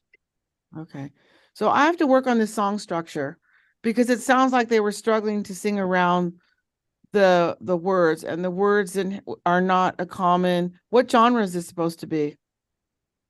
I thought it was bluegrass. No, the singing's not in bluegrass. The song structure. Do you know any bluegrass songs I could compare it to? Not offhand, no. Yeah, you should call me and we should work on this because that's my specialty, and so the vocals are not in the style of bluegrass. It's usually more gospel-esque or layered vocaling or somebody with a background vocal, and it's sing and then it's solo and then sing and then solo and then sing and then solo. You got a bunch of soloing at the top and then some singing with that's not a bluegrass vocal and then some more instrumentation. So I think we just need to rework the structure. So I sound like a bluegrass song and then it sounds like an adult contemporary voice singing because you have a very low voice. So in baritone, usually that doesn't work well. You usually want something a little bit higher. The baritone comes in only on the background vocals. So I think I could work with you on this, and I'll give you 30 minutes of my free time if you send me 2 or 3 samples of what you think it should sound like. Then I can send you a remedy how to get it to sound closer to that because it's not sounding like bluegrass. So pull out 3 bluegrass songs, send them to me. I'll give you 30 minutes free time and I'll give you their format versus your format and then structure it. The musicians are good musicians, but I feel like they're struggling around the vocal because it's not a normal bluegrass song. Who do you listen to in bluegrass? I don't. Okay. So that's what we want to do. We want to listen to a couple bluegrass songs before we take advantage of those beautiful instruments that they're playing, because they're good musicians, but they're struggling to work around your lyrics that are non-bluegrass, non-traditional. Then I can show you. So just send me an email. We'll set up some time, because I like their music. It's not matching. Vocals aren't matching. And I'm getting even better at it because I'm playing mandolin now and guitar. I'm out of the piano world. So I know what they're talking about now because I'm getting criticized all the time. So I'm in your world when it comes to that. But I tour with professional bluegrass people. So I get it. So when you're going to go into a genre, before you do that, please listen to at least 2 tracks that you want to sound similar to. Write down their structure. Oh, they have a verse. How long is their verse? It's 4 lines. How long is their chorus? It's 4 lines. When are the solos come in? Right after each verse and each chorus. And that, map it out first. It sounded like this one was recorded without a map. That's why I asked if up front if there was a chart. Not just a key signature, not a BCM, but a chucks. We're going to do 4 bars of G, 4 bars of C, 4 bars of D, 4 bars of G. In bluegrass, there's generally not more than 4 chords. Sometimes rarely even more than 3. And they're usually the same chords. So there's a little trick. So get with me and I'll see if I can spend more time on you to remedy that one. And whoever those musicians came from, I'd use them again. They're really good. All righty. Okay. Thank you. You're welcome. Who do we have next? Miracle. And by the way, Ed, thank you. You've never given me a bluegrass song. So thank you for challenging yourself. I forget to say that you guys always challenge yourself by writing out of a genre. Okay. Next up, we have Miracle Laurie and Bobo Burns. Okay. And this song is called I'm Yours. Okay, let her rip. Let's see. There's a song already called I'm Yours by Jason Mraz. I'm yours.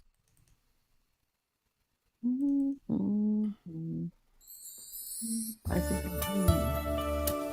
and some oohs. I like that. Here we go again.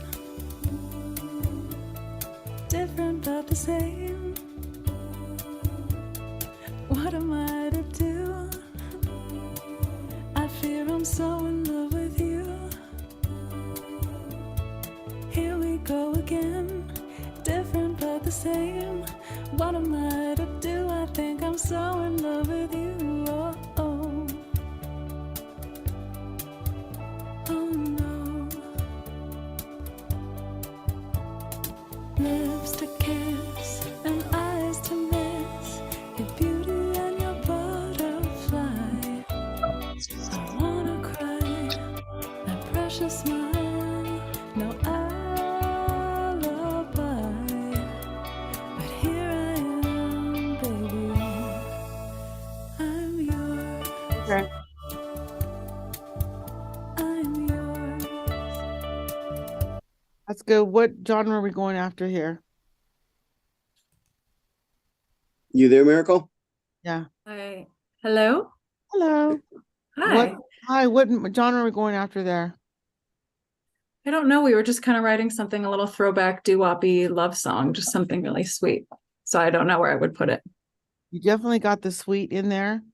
So I don't know where I'd put it either. You know why? Why? Because I'm not sold on the instrumentation. Is that some sort of organ or keyboard? That's guitar. Is it are you using a plug-in on it or a pedal? I'm using delay It and sounds some real audio tinny. reverb. It sounds tinny. It's a 12 string. Yeah. I'd use a 6 string and I wouldn't put any delay on it. I would just play it so it actually sounds a guitar. It's got so much whatever you're adding onto it that it doesn't sound like a guitar anymore. And I want to just hear a straight up guitar on that. It almost sounded like a timpani drum plug-in on a guitar. So you struck the guitar, but it sounds like a timpani drum. And so I wasn't buying into that part of it. I would love it. It would just sounds like a great, well-written song for a guitar. And this is perfect. I don't know if you guys listen to this, but your genre and your vocal and this style of songwriting And that vocal delivery is perfect for NPR. I was listening to NPR radio. It's that genre. Exactly. The soft voice, soft, cutesy song, a little bit of melancholy, a little bit of remembrance about the tribute to Dua. It's perfect for that category. I just would have used a real guitar, let me rephrase it. I would use the guitar without all the fancy stuff. So it sounds like a guitar. Okay. That's the only thing I would have changed. And it's indie rock or independent music, independent alt. Okay. Sometimes referred to as college radio. Okay. That's your market. Simple. And those people Beautiful. love it. If you listen to NPR in the morning, not morning becomes eclectic, but the show that comes on like I think from 9 to 10, you could just hear your song right in the middle of all that. Okay. Listen to that. Listen to those artists, find out what labels are on, start pitching them. That's your market. Awesome. Awesome. Thank you so much. Good job. Thank Steve, you. can you please mute Chris E? Okay. Hold on here. Is that electric mandolin that you're holding there, Bobo Burns? Yes. Play mandolin. What kind is that? That's kind of cool. I don't know. That's one that I have in Europe. Oh, like a lure, maybe. It might be. I have like 6 mandolins. Oh, geez. I have one, but my son works at Eastman, so I have an Eastman F. Oh. 15. I have an Eastman with an oval hole. Okay. That's awesome. Very cool. Oh, So this is I will be there at NAMM. Who's going to NAMM? Raise your hand. I'll be there. Okay.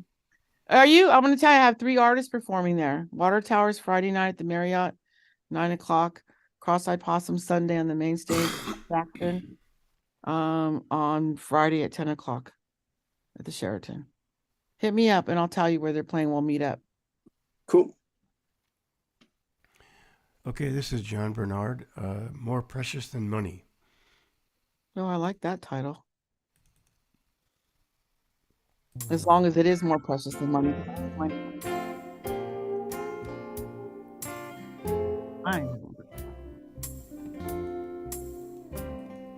Time's more precious than money, or all the riches in the world. But the time I spent being with you has left me a wealthy man.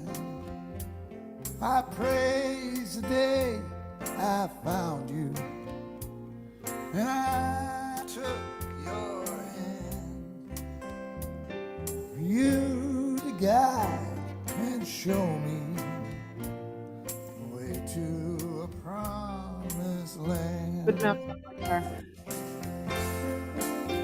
Okay, Stephen.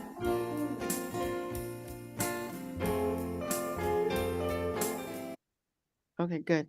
So, great song. I have a fantastic idea for it. It's too slow. It's dragging. The drums are dragging the song, and it's really slow. But I'm telling you, I would have a field day with this song if you guys just bear with me and let me indulge you for a second. If this was a bluegrass song, this is perfectly written. Listen to this chorus. I praise the day I found you, and I took your hand for you to guide and show me. Hear the choruses. For you to guide and show you, right? And for you to guide and show me the way to the promised land. Total bluegrass song. Your vocals sound exactly like Bill Monroe. It's got that old time twangy thing. Speed it up. Twang it out. This is a perfectly written bluegrass song, and you have it as adult contemporary. Now, you could also be like a adult contemporary, which case you'd have to strip out the music and put it with guitar, acoustic guitar, listen to 2 or 3 old John Prine songs and use that instrumentation. So if that's what you intended it to be, but otherwise, this is a perfectly well-written bluegrass song. Perfect. If you give it to Nashville guys, I can tell you just the 4 lines and the 4 bars and the way it's written, it's a perfectly written bluegrass song. But it could also be adult contemporary. Switch out your instrumentation, switch out the percussion, get it going acoustic. Listen to 3 or 4 John Prine songs. recut it as that way. Either or. It would be very marketable in that genre. Okay? Who did that? Who was that? Oh my God, that's like a total bluegrass hymn. John Bernard. I don't know where he's at. Is he here? Wherever you are, John, good job. He's with Marilee. Yeah, right. Oh, okay, gotcha. There they are. Did you get that, John? He's muted. You're muted, John. No, We're having significant audio problems here, so I'll let you just talk and I'll try and listen. We may disappear, but okay. Next up is Marilee, so hang in there. Okay. All right. Don, I really like that. I wanted bluegrassed out. I was ready to whip out my mandolin. This one's called, this is Marilee Weber, and called I Will Learn to Sing. Sounds like another hymn. I wanted to sing unto him. Both of them. I lost a song I used to sing, and all the night birds have taken wing. I lost my king, all those golden things, but I will learn to sing again. Something big right here. It was love right from the start.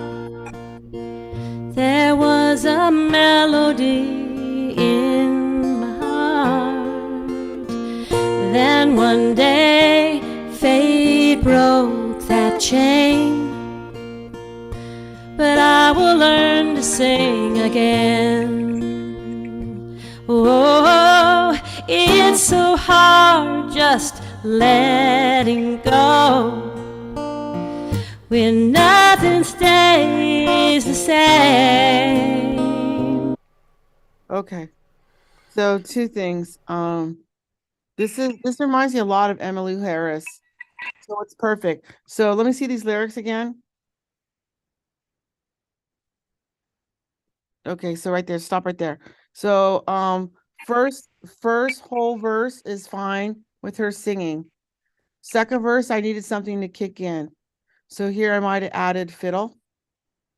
And then or fiddle and bass on It Was Love. Okay, because it just sounded too much like an opening. So I would do this, but I would add fiddle and bass on verse 2. And then it was a little awkward when you went, oh, it's so hard just letting you go. You went out of time signature there. I don't know what it was. I'd have to listen to it. And do you have a chart on it?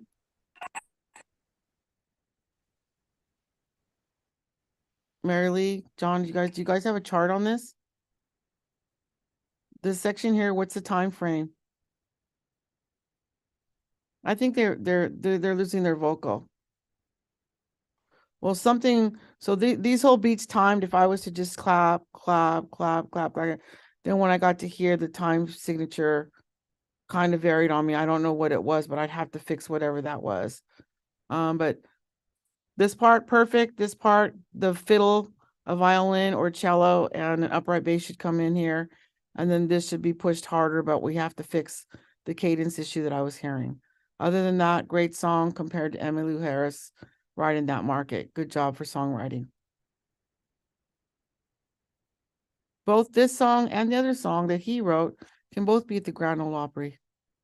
Just saying. Okay. They have a home. Let's see here. Who's next?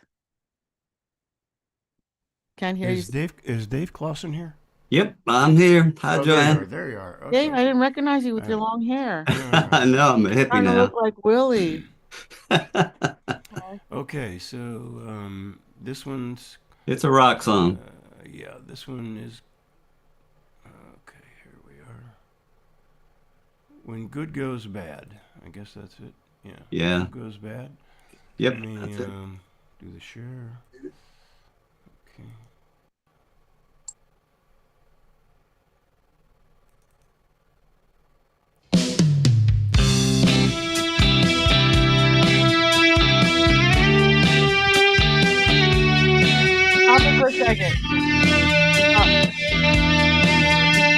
Stop it for a second.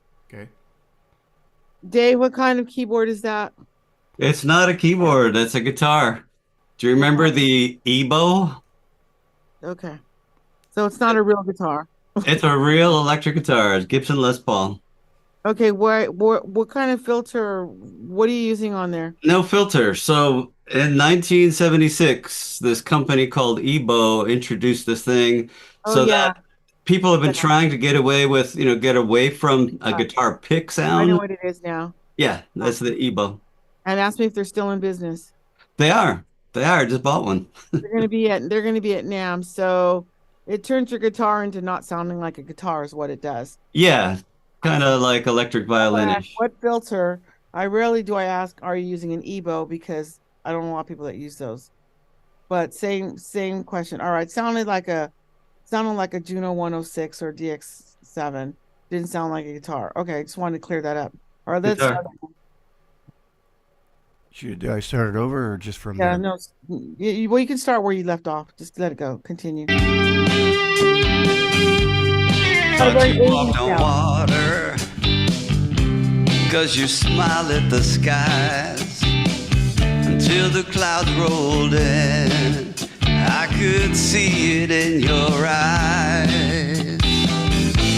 You never really know which way the winds will blow, and all you have longs for, all you had, hold on with all your might. Cry your heart out through the night. When good goes bad, soon you. Okay, so now you're not using the EBO. Now you're playing guitar. You needed that in the beginning. Just play the guitar. Don't use that EBO. All right, this is a good song. You know what this reminds me of? Little River Band. It reminds me of Poco. It reminds me of Toto.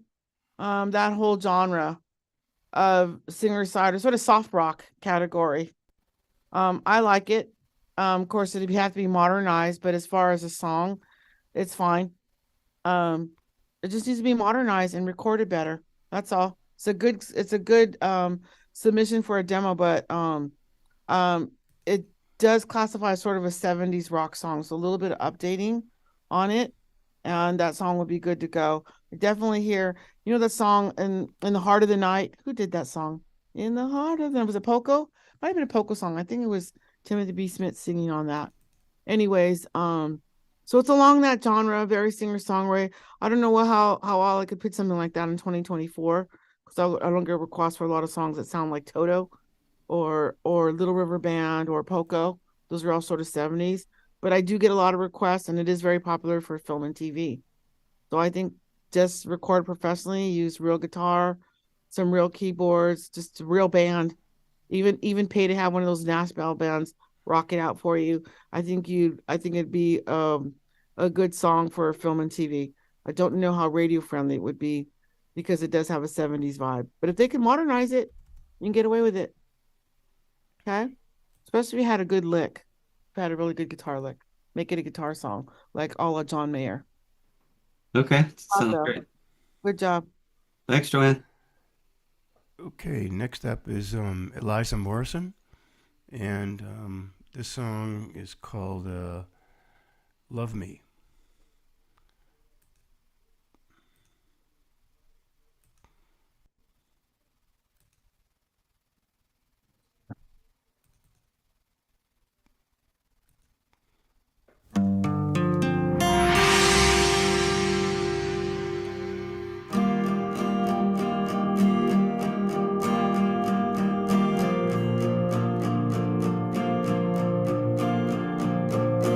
Every time I call you up, you're never there. I wonder where you're going. In my mind I see you everywhere.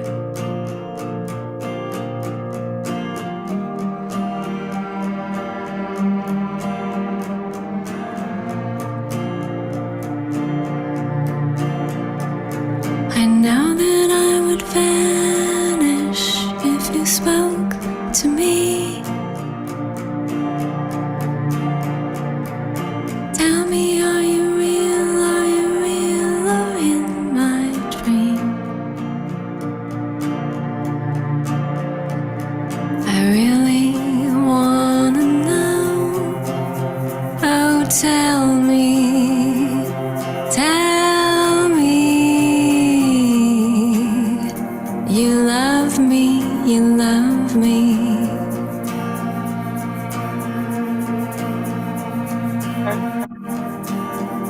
You love me, you love me. Good. Nice repeat there. Perfect. I wouldn't change anything. It's NPR radio. Listen to those NPR shows in the morning in LA. That's going to be your genre. That's going to be your market. That's going to be your record label. Very good for film and TV. Y class, high vocal, right? Not electric guitar. It's got soft cello, so it works over dialogue. Any emotion there? Full of emotion, right? Do you love me? Do you love me? That's like saying it out loud. It touches everybody's heartstrings. So very, very good for film and TV, good for movie credits, and very radio friendly. I believe her voice is soft, a little bit gullible. Her vocals, she sounds very she sounds gullible, and the song's about being gullible to love, so it's really believable. So her vocal fits the lyrics, and so I believe what she's saying as opposed to me not believing what she's saying. Her vocal fits perfect for that genre, perfectly for that vocal delivery. So on spot with everything. No changes. If you need help selling it, just let me know. Good job, whoever that was. That was Eliza Morrison. Okay, last up is Good voice. We had a couple ladies in here singing. yeah. In here, that was really good. You were another one over there. Yeah. What is her name? Let me see. Yeah, for sure. So this is the last one. How about it, huh? Really? Yeah, Miracle. You had that real pretty voice. So this is an instrumental for myself. This is called Lucky in Love, and it's about 1:25. It builds up and hits a big climax. So this has been a broad jam for a long time, and I get in the top 10 instrumentals on this all the time. So any publishing? Not yet. I've got a lot of nibbles, but nothing that I know that isn't placed in unless I've missed it. Okay. Anyway, here we go. Let's see.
That's good.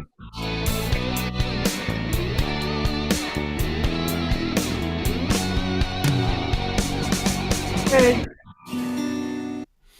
All righty. So this song is actually a perfect song that I could use when I'm teaching my songwriting classes.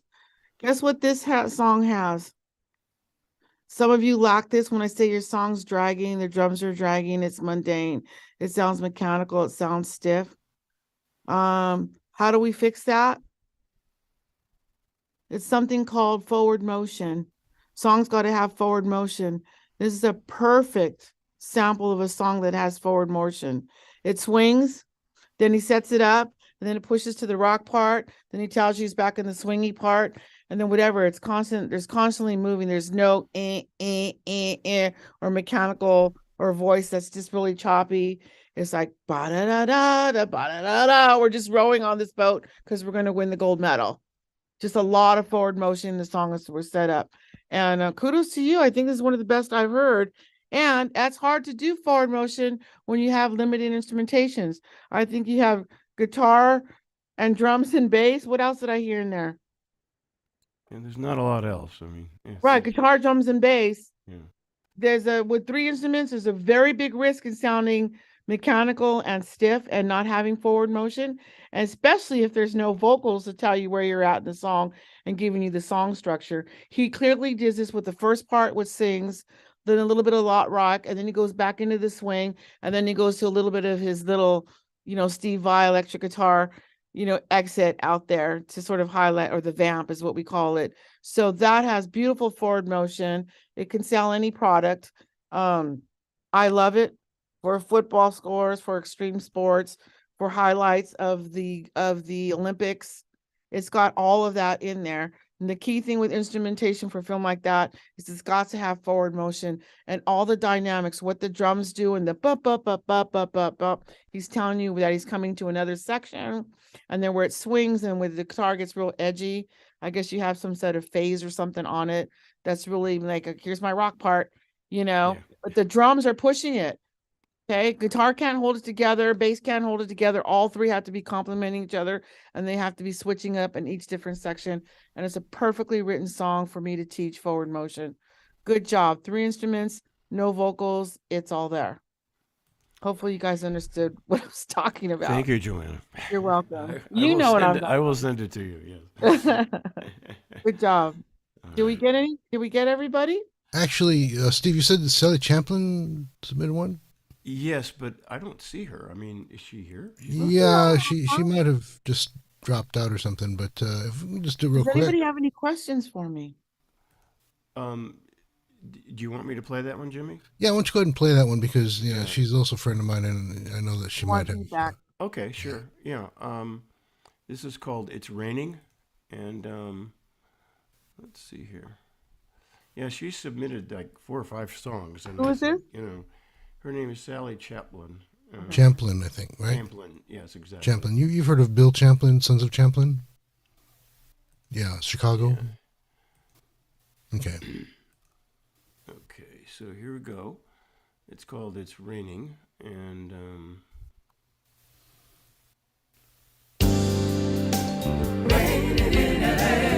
Oh, oh, it's raining.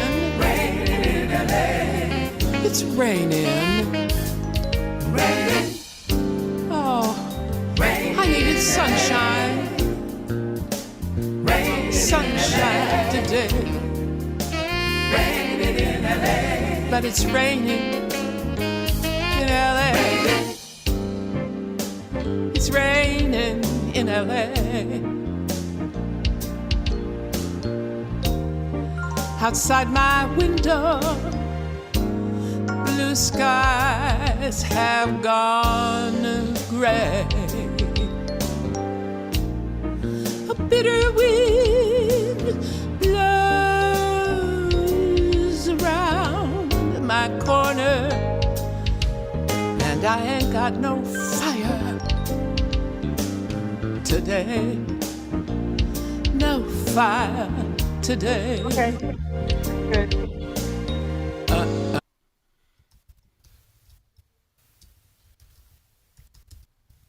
Okay, so that one's definitely very jazz, smooth jazz oriented.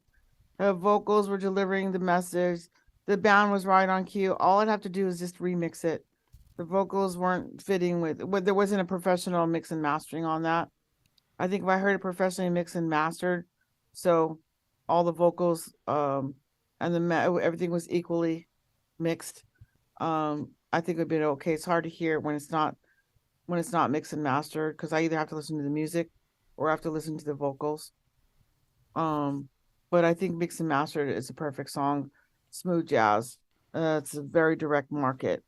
Anything that you hear on any sort of K jazz, it's marketable. It's hard for film and TV because the way jazz swings, you can't put it in film and TV. Jazz is very busy. It's not like piano and guitar, so not easy placement for film and TV. But for radio and stuff like that, it's very easy to place. In the style of Sade and some of the other jazz artists, I think it would be fine. It just needs to be mixed and mastered.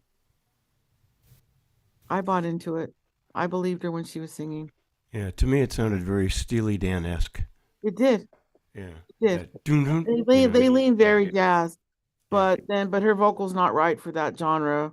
I would probably want a male vocal, but very Steely Dan, which is one of my favorite bands too. But I think like I said, I need to hear her vocal mixed in with that band properly to see if it's cohesive enough for me to buy into it. Yeah. Cool. Anything There's else? a question on there from Jay asking if you prefer disco playlists. I prefer music that's well done. I don't care what the genre is.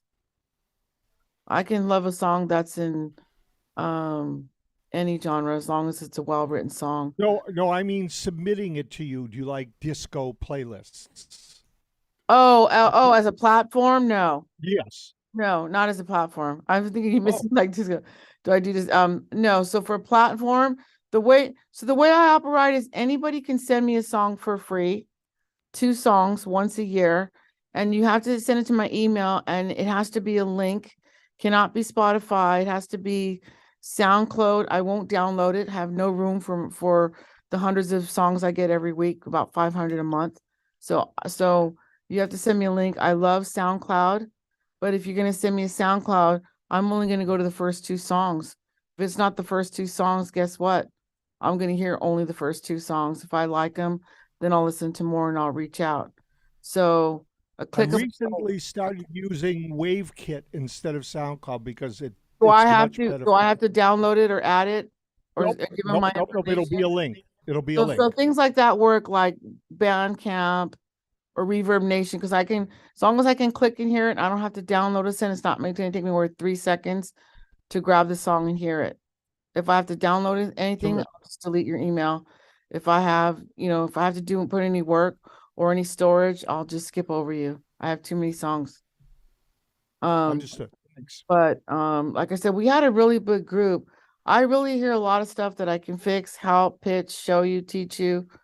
But in a room this big, there's just not enough time. So you want to take advantage of the low rate, just email me at musicbizgal.com and then just put that we met and the date tonight and the SongNet, because I do SongNet and I do Nashville's. I just did a thing for NAMM that's going to air. So if you go into NAMM and you see the TVs in the hallways and the lounges, I'll be talking about music somewhere at some time in those 4 days. And then I'm going to be doing an independent songwriter workshop there as well and have 3 bands performing as well. So I'll be all over the place. So if you want to know where we're going to be at and you want to chat for a little bit, you can also email me. I'll tell you where we're going to be at what times. Are you going, Jimmy? Of course. We need our annual pick together. Okay. Any other questions, music questions or anything like that? Somebody asked me a question. I think Chris asked me a question about what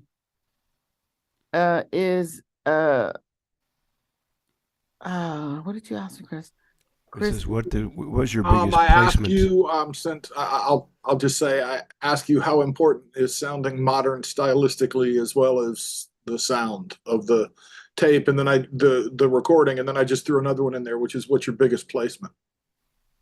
Okay, so I've had a lot of big placements. I did the film and TV. I have a lot of HBO. I have a lot of stuff that I get residuals on for Queer Eye for the Straight Guy because it's in different languages. And I have a lot on that one. For motion pictures, I have a lot of Disney movies. I have 3 songs on oh God, it's a Jack Black movie. The early ones, Saving, one of the early Jack Black movies. That was a really good one. Oh, and then the one with Tom Cruise where he rents in a taxi and a driver drives around and he murders people and then he gets back in the taxi. What is that one called? It's a Tom Cruise movie. That one was really big because That was with Jamie Foxx. I know what you're talking about. Jamie Foxx. I've got 3 in that one. Collateral. 3 in that one. There we go. Collateral. Yeah. Oh, thank you. Another one was not Saving Private Ryan, Saving Hal, Shallow Hal. I couldn't think of it. Shallow Hal. Those were big. The General Mills was a big paycheck for me. Also, we did this thing called Making Tracks with Toyota that had J-Lo and Lyle Lovett and Earth, Wind and Fire. That was a big deal. That was a nice paycheck. So what Toyota did is they made a CD that had it was called Making Tracks, and they used celebrities. And so if you bought the Toyota that year, it came with that CD and had interviews with Lyle and J-Lo and Earth, Wind and Fire. And there was a whole deal with I don't want to get into publishing, but basically we asked the publisher who owned Earth, Wind and Fire song if we could license the publishing, because we knew they were going to make 20 million of these CDs, so we could pay up front because we knew the numbers, and they didn't want to let it go at a reasonable price. So we actually reached out to Earth, Wind and Fire and said if they want to come in our studio and re-record it. So we created a new master. So when we scheduled that, then all of a sudden the label let the song go for a reasonable price. That was a nice one, because when you get publishing on a song that you know you've already sold 20 million on, that was a pretty good one. I'm sure there's a lot of them that I forgot. There's some Mazda commercials. I had fun working with the one my son did for Power Rangers. That was pretty cool. That was a little intense. Cupcake. She's telling me that I'm forgetting some songs. Oh, 101 Dalmatians. Thank you, Cupcake. 101 Dalmatians. There's another one. But a lot of the stuff is like Disney, HBO, Oprah. Sometimes I get these things.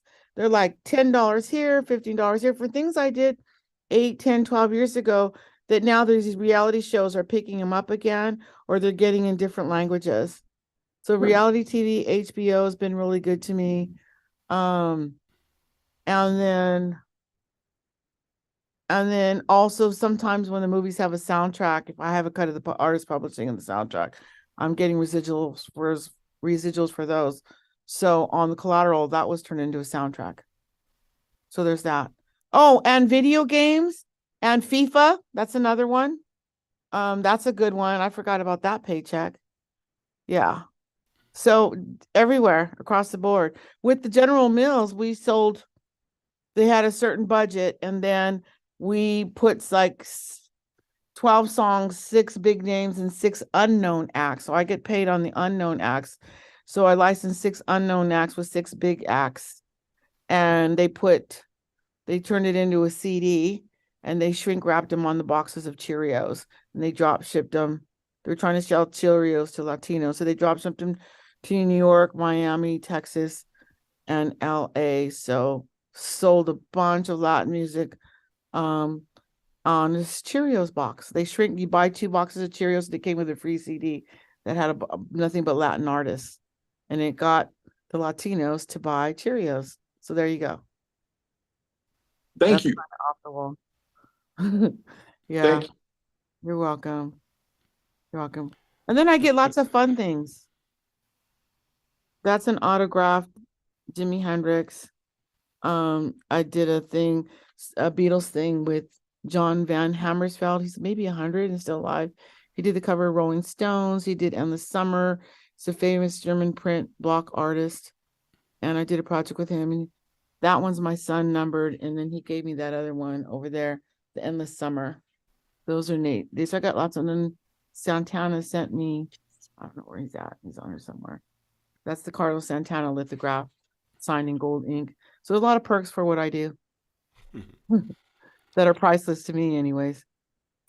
Yeah. Tom Petty, a lot of Tom Petty, a lot of Crosby, Stills and Nash. Had a hard year. We lost Tom Petty, and then I interviewed David Crosby 3 times. We lost him, so that was a tough one. I had a lot of timing with David Crosby and with Tom Petty, so those were kind of rough. So the interviews have been fun too. Tiffany had a question out there as well. Anything you're looking for particularly? Good music that I can license. Yeah, there's a lot of good Good stuff. broadcast movies. I do really well in the singer-songwriter, piano, vocal, like the 2 girls that were here, Miracle, those other girls there. that kind of stuff that I said, NPR, I do really well because it's really easy to place. I can teach you how to place it, so I don't have to take half your money on the license side and on the publishing side, but you get 100% writers on the composition and the vocals. And if none of that makes sense, then you should consult with me so you know what it is, so that you can do it yourself. I've had a girl call me and tell me, "Oh, I got into a Scorsese movie, but can you believe it? They wanted half of my publishing and half of my license. I don't give up half of anything of mine." So it was probably an $80,000 placement. It was the title track for the movie. And so it's probably at least 80,000 up front with residuals. So she would have got 40,000, and then on the back end in the publishing, for every dollar, she would have got 50, and then the publisher would have got 50, but she would have got 100% on the writers, composer, and 100% on the lyrics. So she would have got 200% across the board, with the other person who licensed it is a bona fide licensor that Scorsese trusts, that has the repertoire to do that. Would have done it. She turned it down because she didn't understand licensing. It sounded like they had too much. Sounds like a lot, but if you don't know the whole picture, you just hear the half, it makes no sense to you. And boy, what a mess that was. So she regrets that to this day. Well, I had someone come to me once with an artist I was managing and try to sign half the publishing to attempt to pitch us to movie trailers. And that's normal. That's 50-50. That's a normal deal. Well, yeah. How much money has that artist made already in film and TV? Well, it was the most played song in the country for the entire year on 2005 on active rock and modern rock radio. So they made about $5 million off that song. That's a mechanical license that pays like a nickel a spin. That's not even close to what you could make in film and TV. Well, they have 2.1 million listeners a month on Spotify 20 years after the record came out. So it's still generating about $400,000 a year. Okay, so she could have cleared $1 million with a license on film and TV if she made that much on radio.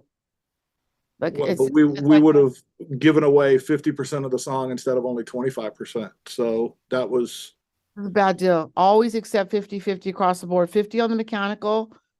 The industry standard is 50 on the upfront mechanical, 50 on the publishing. So that way you and her get the other 50 on the on the sync license, the 50 on the publishing, and then the 100% for composer and 100% for lyrics.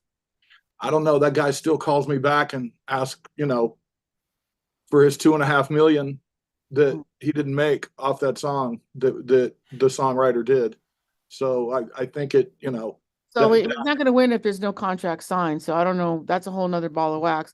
Someone offers you to license your music for film and TV, and that song has not already earned X amount of dollars.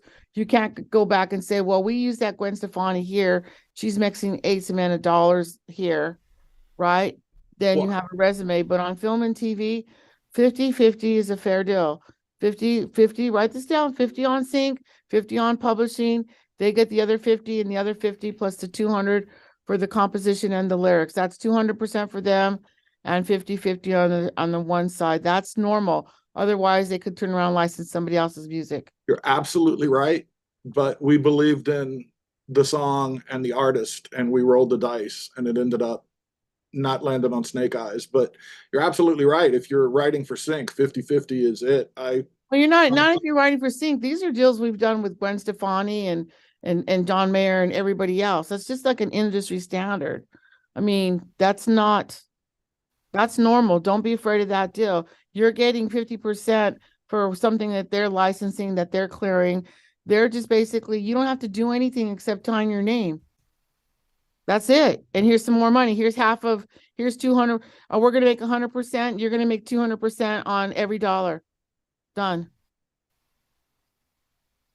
And also, it's a gift that keeps on giving. When a song dies on radio is one thing. It's rare. Some songs don't die, right? There's some songs like Eagles that are making, but that's uncommon. You don't know at the time that song's going to be spinning for 20 years. You're going to get that. But I'll tell you what, film and TV and these channels and Time Warner and Bravo are constantly re-spitting out those Disney movies and all those shows I did. The money I make on the Disney stuff is paying for my lifestyle. So it's priceless because it's a gift that keeps on giving. But on radio, when you have a hit in 1975, it's going to stay in 1975. There are some artists, but it's just like saying, here's some more money. Do you want it or you don't want it? Besides everything else, you can still put your songs on radio. You can still tour. You can still sell your merch. Doesn't interfere with any of that. Nobody's hands is touching that. It's just, here's the film. We're going to give you 200%. We're keeping 100%. And do you want it? And it's like, sure, it's free money. And so to turn that down, I would never do that for my artists. Because remember, they're placing a song on a Scorsese movie. They're placing a song. That's their relationship that they built. Well, I agree with you completely that lady screwed up big time. She screwed up big time for sure. I totally agree with you on that. So my thing in music business is this. These are the people that I work with, and I'm sure that Jimmy's going to attest to this. Every person that Jimmy and I know, and even Steven, that rhymes, and even Steven will contest to this. And I've written this in my book. Every person that has a career in the music industry, making music, whether they're unknown, known, not known, just writing for film and TV, writing for other songwriters, or just performing and playing in coffee shops, people that are sustaining a full-time job in music business have these three things in this order. The first thing is networking. Don't be a jerk. Don't have an ego. Don't have an attitude, and be able to handle criticism or changes, because we won't work with, you want to be somebody that we want to come back to. It's a small industry. The second thing, and I'll give you my example. My brother, I love him so much, but he smokes cigarettes. He doesn't own a suit. He has holes in his sense, and he always sees me as little sister. And I could never walk him into a corporate meeting for an $800,000 deal. It's not going to work.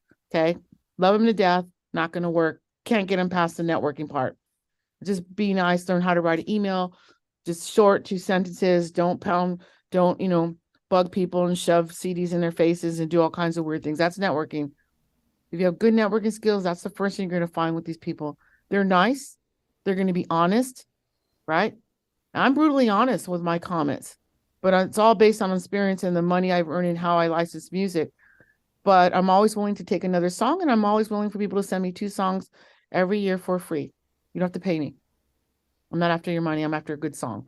The second thing they have is they either master the business by learning it, taking in a course, reading all the stuff, going to Berkeley Music, whatever you got to do, or you hire someone like me, like a Dan Campbell, like a Bobby Borg, like a Jimmy Yamagishi that understands the licensing and the business that you trust to do it. So all successful people in music either understand the business or they have someone on their team that does. That's the second. And the third thing is talent. Okay. Because 2 reasons. Number one, we all know somebody who just is awful and they're making a lot of money. How did they get that? They passed 1 and 2, right? They have good networking skills and they understand the business and who to pitch it to and how to deal the pitch. They're good salesmen. Talent, we can't take an egotistical musician who's really good and change his ego, but what we can do is take a weak singer, a weak musician, and improve their skills with classes or with education or work for hire, maybe hire somebody different to play that lick because the artist can't play it as good. Whatever the reasons, you can improve on talent, but you cannot improve on behavior. Networking skills first. Learn the business. In most cases, you can learn it. It takes a long time, or you can hire someone on your team to be your business person. Ben McLean, he's another person I refer if I'm too busy. Call Ben McLean. Ben speaks for you guys still, right, Jimmy? Mm-hmm. Oh, so this is good. I'm too busy. I can't get to for a couple months. Call Ben. He'll give you feedback. He's an entertainment lawyer. Yeah, actually, Chris actually spoke at Taxi, so he was good. Yeah, that's why he's asking these questions and stuff too. So I've been doing this a long time, but I come to as many of these as I can because the day you stop learning is the day you stop progressing. The day you stop trying to learn. That's when you're dead, essentially. Yeah. And Ben is a really good guy. I had him do a contract for me last year. So, yeah. So I had a Latin artist and he had a Latin artist, and they were fighting over a song. And I get a call from Ben one day and he goes, you've got Socio. And I go, yeah. He goes, well, I got the artist producer on the phone and he wants to see your artist. I said, bring it. So I sent him an email, I bullet pointed the points. Not only did I win that, but I put down note for note. This is what he's asking. This is the reason he can't have it. Here's the clause in the contract and everything. I laid it out. He goes, well, I don't know, this guy's paying me. I can't do anything for him. So of course I won on everything. And then Ben said in the conference, Joanne knows more than I do. And he's an entertainment authority. He's an entertainment authority. If you ask him, he'll tell you, because he says, and the reason is I have my foot in the trenches with all of you guys' music and all of you guys' contracts. He's mostly working for the labels. It's already pre-printed out. He just has to get them to meet together, sign here, sign here. Ben doesn't go do litigation, right? He won't go to court. So he's just basically contract law. So when I go to Ben, is this new clause, what does it mean? This new 20-year clause, does it revert back to the ownership of the original master or to the writer? So questions when there's changes to laws, when I lean on him, anything else, he'll lean on me. So we kind of learn from each other. But he's my backup when I can't answer something or I don't have time to answer something. Jimmy sometimes too. Bobby Borg's another one. There's quite a few people, not quite a few, but we all know each other to answer the right questions for the right genre. Any other questions or pro questions? Or I'm one of the few people. There was another guy named John Brahaney who worked in all genres. So like when I worked at Taxi, I was allowed to review, program, and critique on every genre. And the reason was I was the audio programmer for United Airlines, America West Amtrak, blah, blah, blah. I did 20 shows, 2 hours long in every genre, including weird genres, Tuvian throat singing, Native American singing, how the lap still made it from Texas to Hawaii, like even weird shows, right? The birth of the banjo, so rock history. So I did all of that stuff before I started screening music. And that's when I realized that I can do every genre. I just don't do hip hop. I think there's people that are better at it than I am. But every other genre I license, I play some music. There's not one genre I haven't touched. Even Tuvian throat singing. Oh. So licensing is licensing and business is business. So just be nice.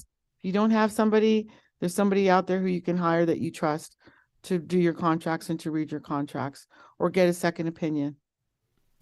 So everything that I've given you is based on music I've licensed and stuff like right now, if you guys were doing, if this was the 80s or 90s, I'd be asking for boy bands and cookie cutter music because that's what they were signing. And that's what everyone wanted to hear at the time. But now we're 2024. It's a lot more lenient, except on pitchy vocals. Tom Petty, Neil Young, Bob Dylan could not get a record contract in 2024 because of their vocals like they did in the 70s. They got their deals because they were writing about current content, such as the war, right? The Vietnam War and the protests and hippies and yippies and corporate America and all that stuff. So that's what they were signing then. So you always have to understand what the market is today. Like you said in the beginning, Jimmy, the market's changed and singers don't know where to go or how to find their placements because it's all online, right? They don't send a package to a publisher anymore with the return address. That's not how it's done.